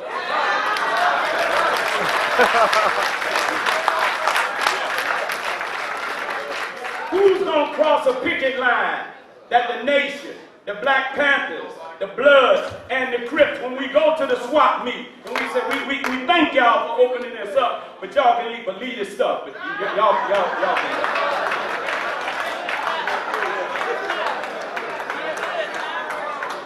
We're going to go to Nike. Brother Daoud will tell you that brother had an idea so strong. We're going to go to Nike and say, thank you, Mr. Nike, but you've done your work. Now you got to go too. We got to start designing our own stuff. We got to stop wearing baseball caps that give baseball companies power. Where's our artists to create our own icon? We're going to go to the Chinese restaurant and say to the Chinese, thank you, but we want to change this into some hot wings.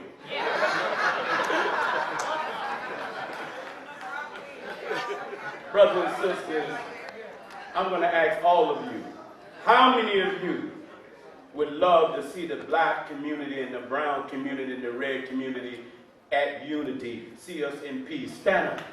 Stand up.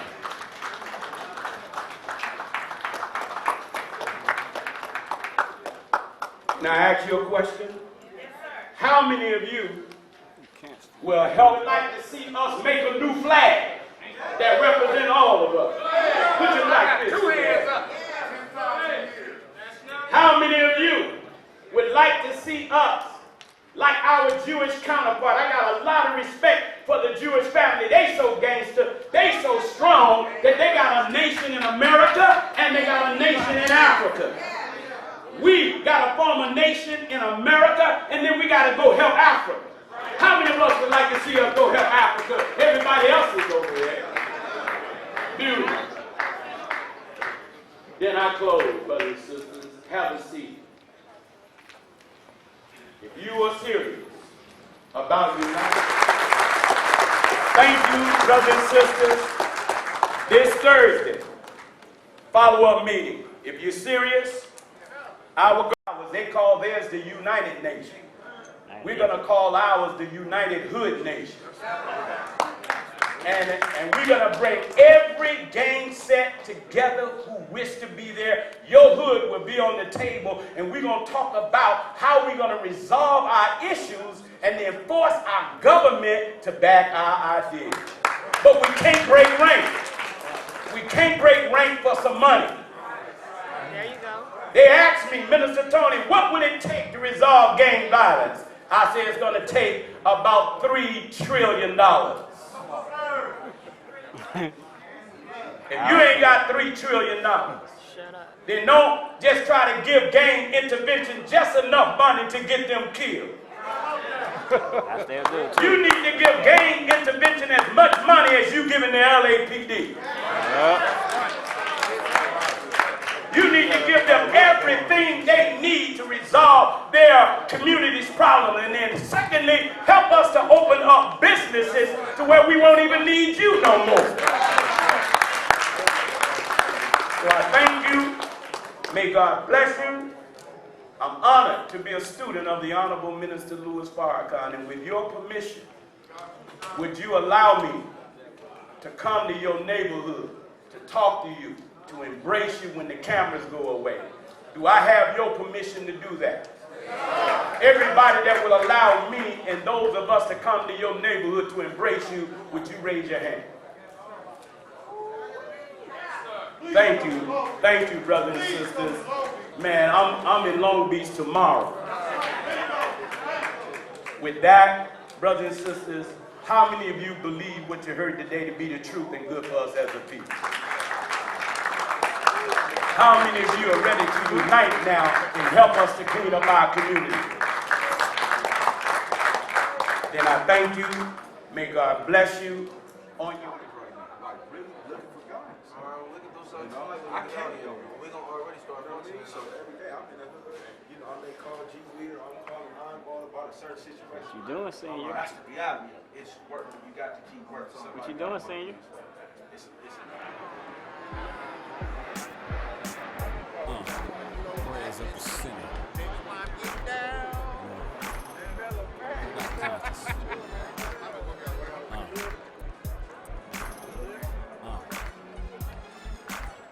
Just hear me out. Just hear me out. I can't lie. In my lifetime, I did some bad.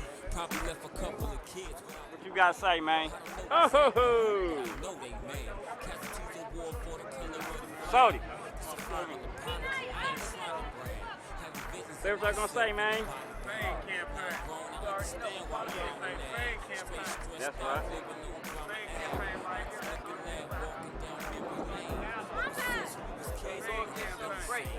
Can't go against the people. That's right. What's up? Man, hell no. So I'm creeping on the homie, so I took aim. Put bang, it's strange how the karma go. My conscience spoken with me, but I keep it on the low.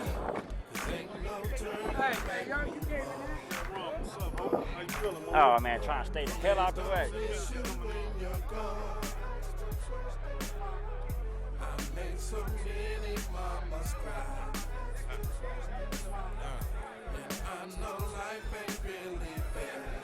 God, you the one may be a warrior, so you know where my karma hidden. What's my euphoria? I guess my glory Armageddon. Treading where the wise fear to go. I'm a fool, rushing in, born in sin and shaped in iniquity school. I know I'm a tool, but I ain't cool with how I'm being used. They say that life is funny, but they ain't amused or enthused. So I stand accused of a villainous fall. Cause you say that killing one is like killing us all. So I'm feeling small while I'm doing it big. For everyone that fall should be doing it big. But I hide my shame and my guilt behind a fig leaf card. Started out vegan, now it's just a big beef garden. Fallen angels' hearts hard and know the canopy is starry. I give thanks for the heaven. But for all the grief, I'm sorry. Please forgive me, Lord, for my sins. Only you know. Doing this homie hood bang seem like the only thing I'm good for. You know I'm misunderstood for all this hoodness and the way I repped it. My only prayer is that my apology be accepted. Ain't no turning back, move on. They don't miss you when you're gone. I made so many mamas cry. I know life ain't really fair. You ever seen a grown man cry? I have. Him that been there was a killer, but his mom passed. We gon' see how long that the good times last. Will he bask in the light or walk a dark path? Crossroads, lost souls will be called foes. Tears of a clown, snot dripping out his nose. Flagrant fouls, and that's how the game goes. Best player on the team in heaven with the angels. Snip the spit, watch how your name flows. If the good die young, why ain't I chose? Am I blind or walking through life with eyes closed? Is this the main event or just a sideshow? Damn, nigga 5-0 again, the homie strap saying he ain't going back to the pen. Fucked up situation that we all stuck in, but keep your head up and every now and then give a grin. Cause ain't no turning back, move on. And don't miss you when you're gone. I make some big hearts.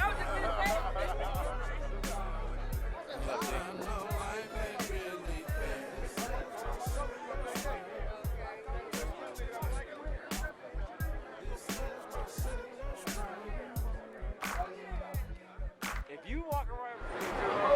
See how barbecue chicken.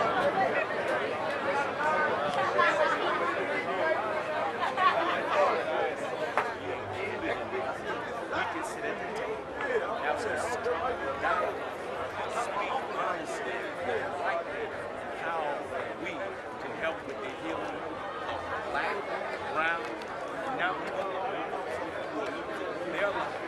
the pain is being felt by everybody.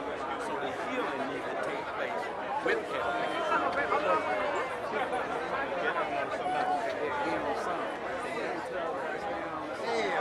Go on in there, security. It starts with movements like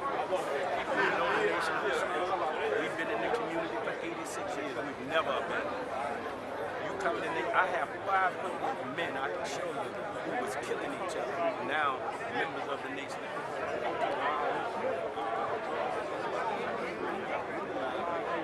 Sorry about that. Sorry, I told people. Let's start getting on people's shoulders. Sorry about that. The show is Never after the lights off and tomorrow, this is when we push it. You can't stop conflict. Take the guns up out there and we can leave. Let's talk about it. It'll come down. This is what's real out here. It's mine? How you doing? All right. 11 o'clock. I'm good. How you doing? You got your flip with you? You got that? You can. Over.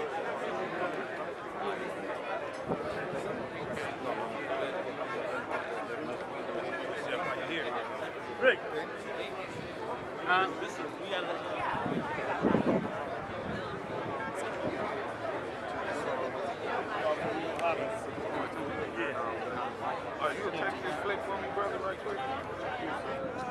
Good up, man. Amen. All right, say what you gonna say, man. Come up to peeps. All right here in Red Rum, supporting the unity. Call your peeps. What's up? What's up, man? What up? Y'all just getting here?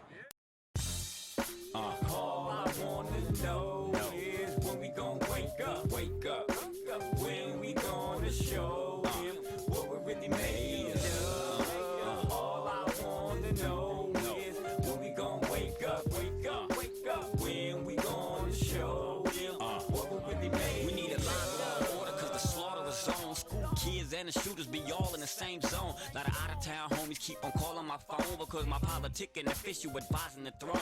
Or the Daru, Paru beef, leave it alone. Like the neighbors and the gangster cars can't get along.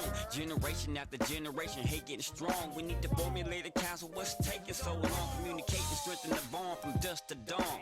Snitches infiltrated, now the trust is gone. I own unification, that's what I own. Red and blue don't matter, we the same skin tone. It's 2017 and Cyrus has been gone. Rare rum, I try to do it through the song. Shouldn't feel you don't belong around your own people. Each and every set is made equal. Yeah. All I wanna know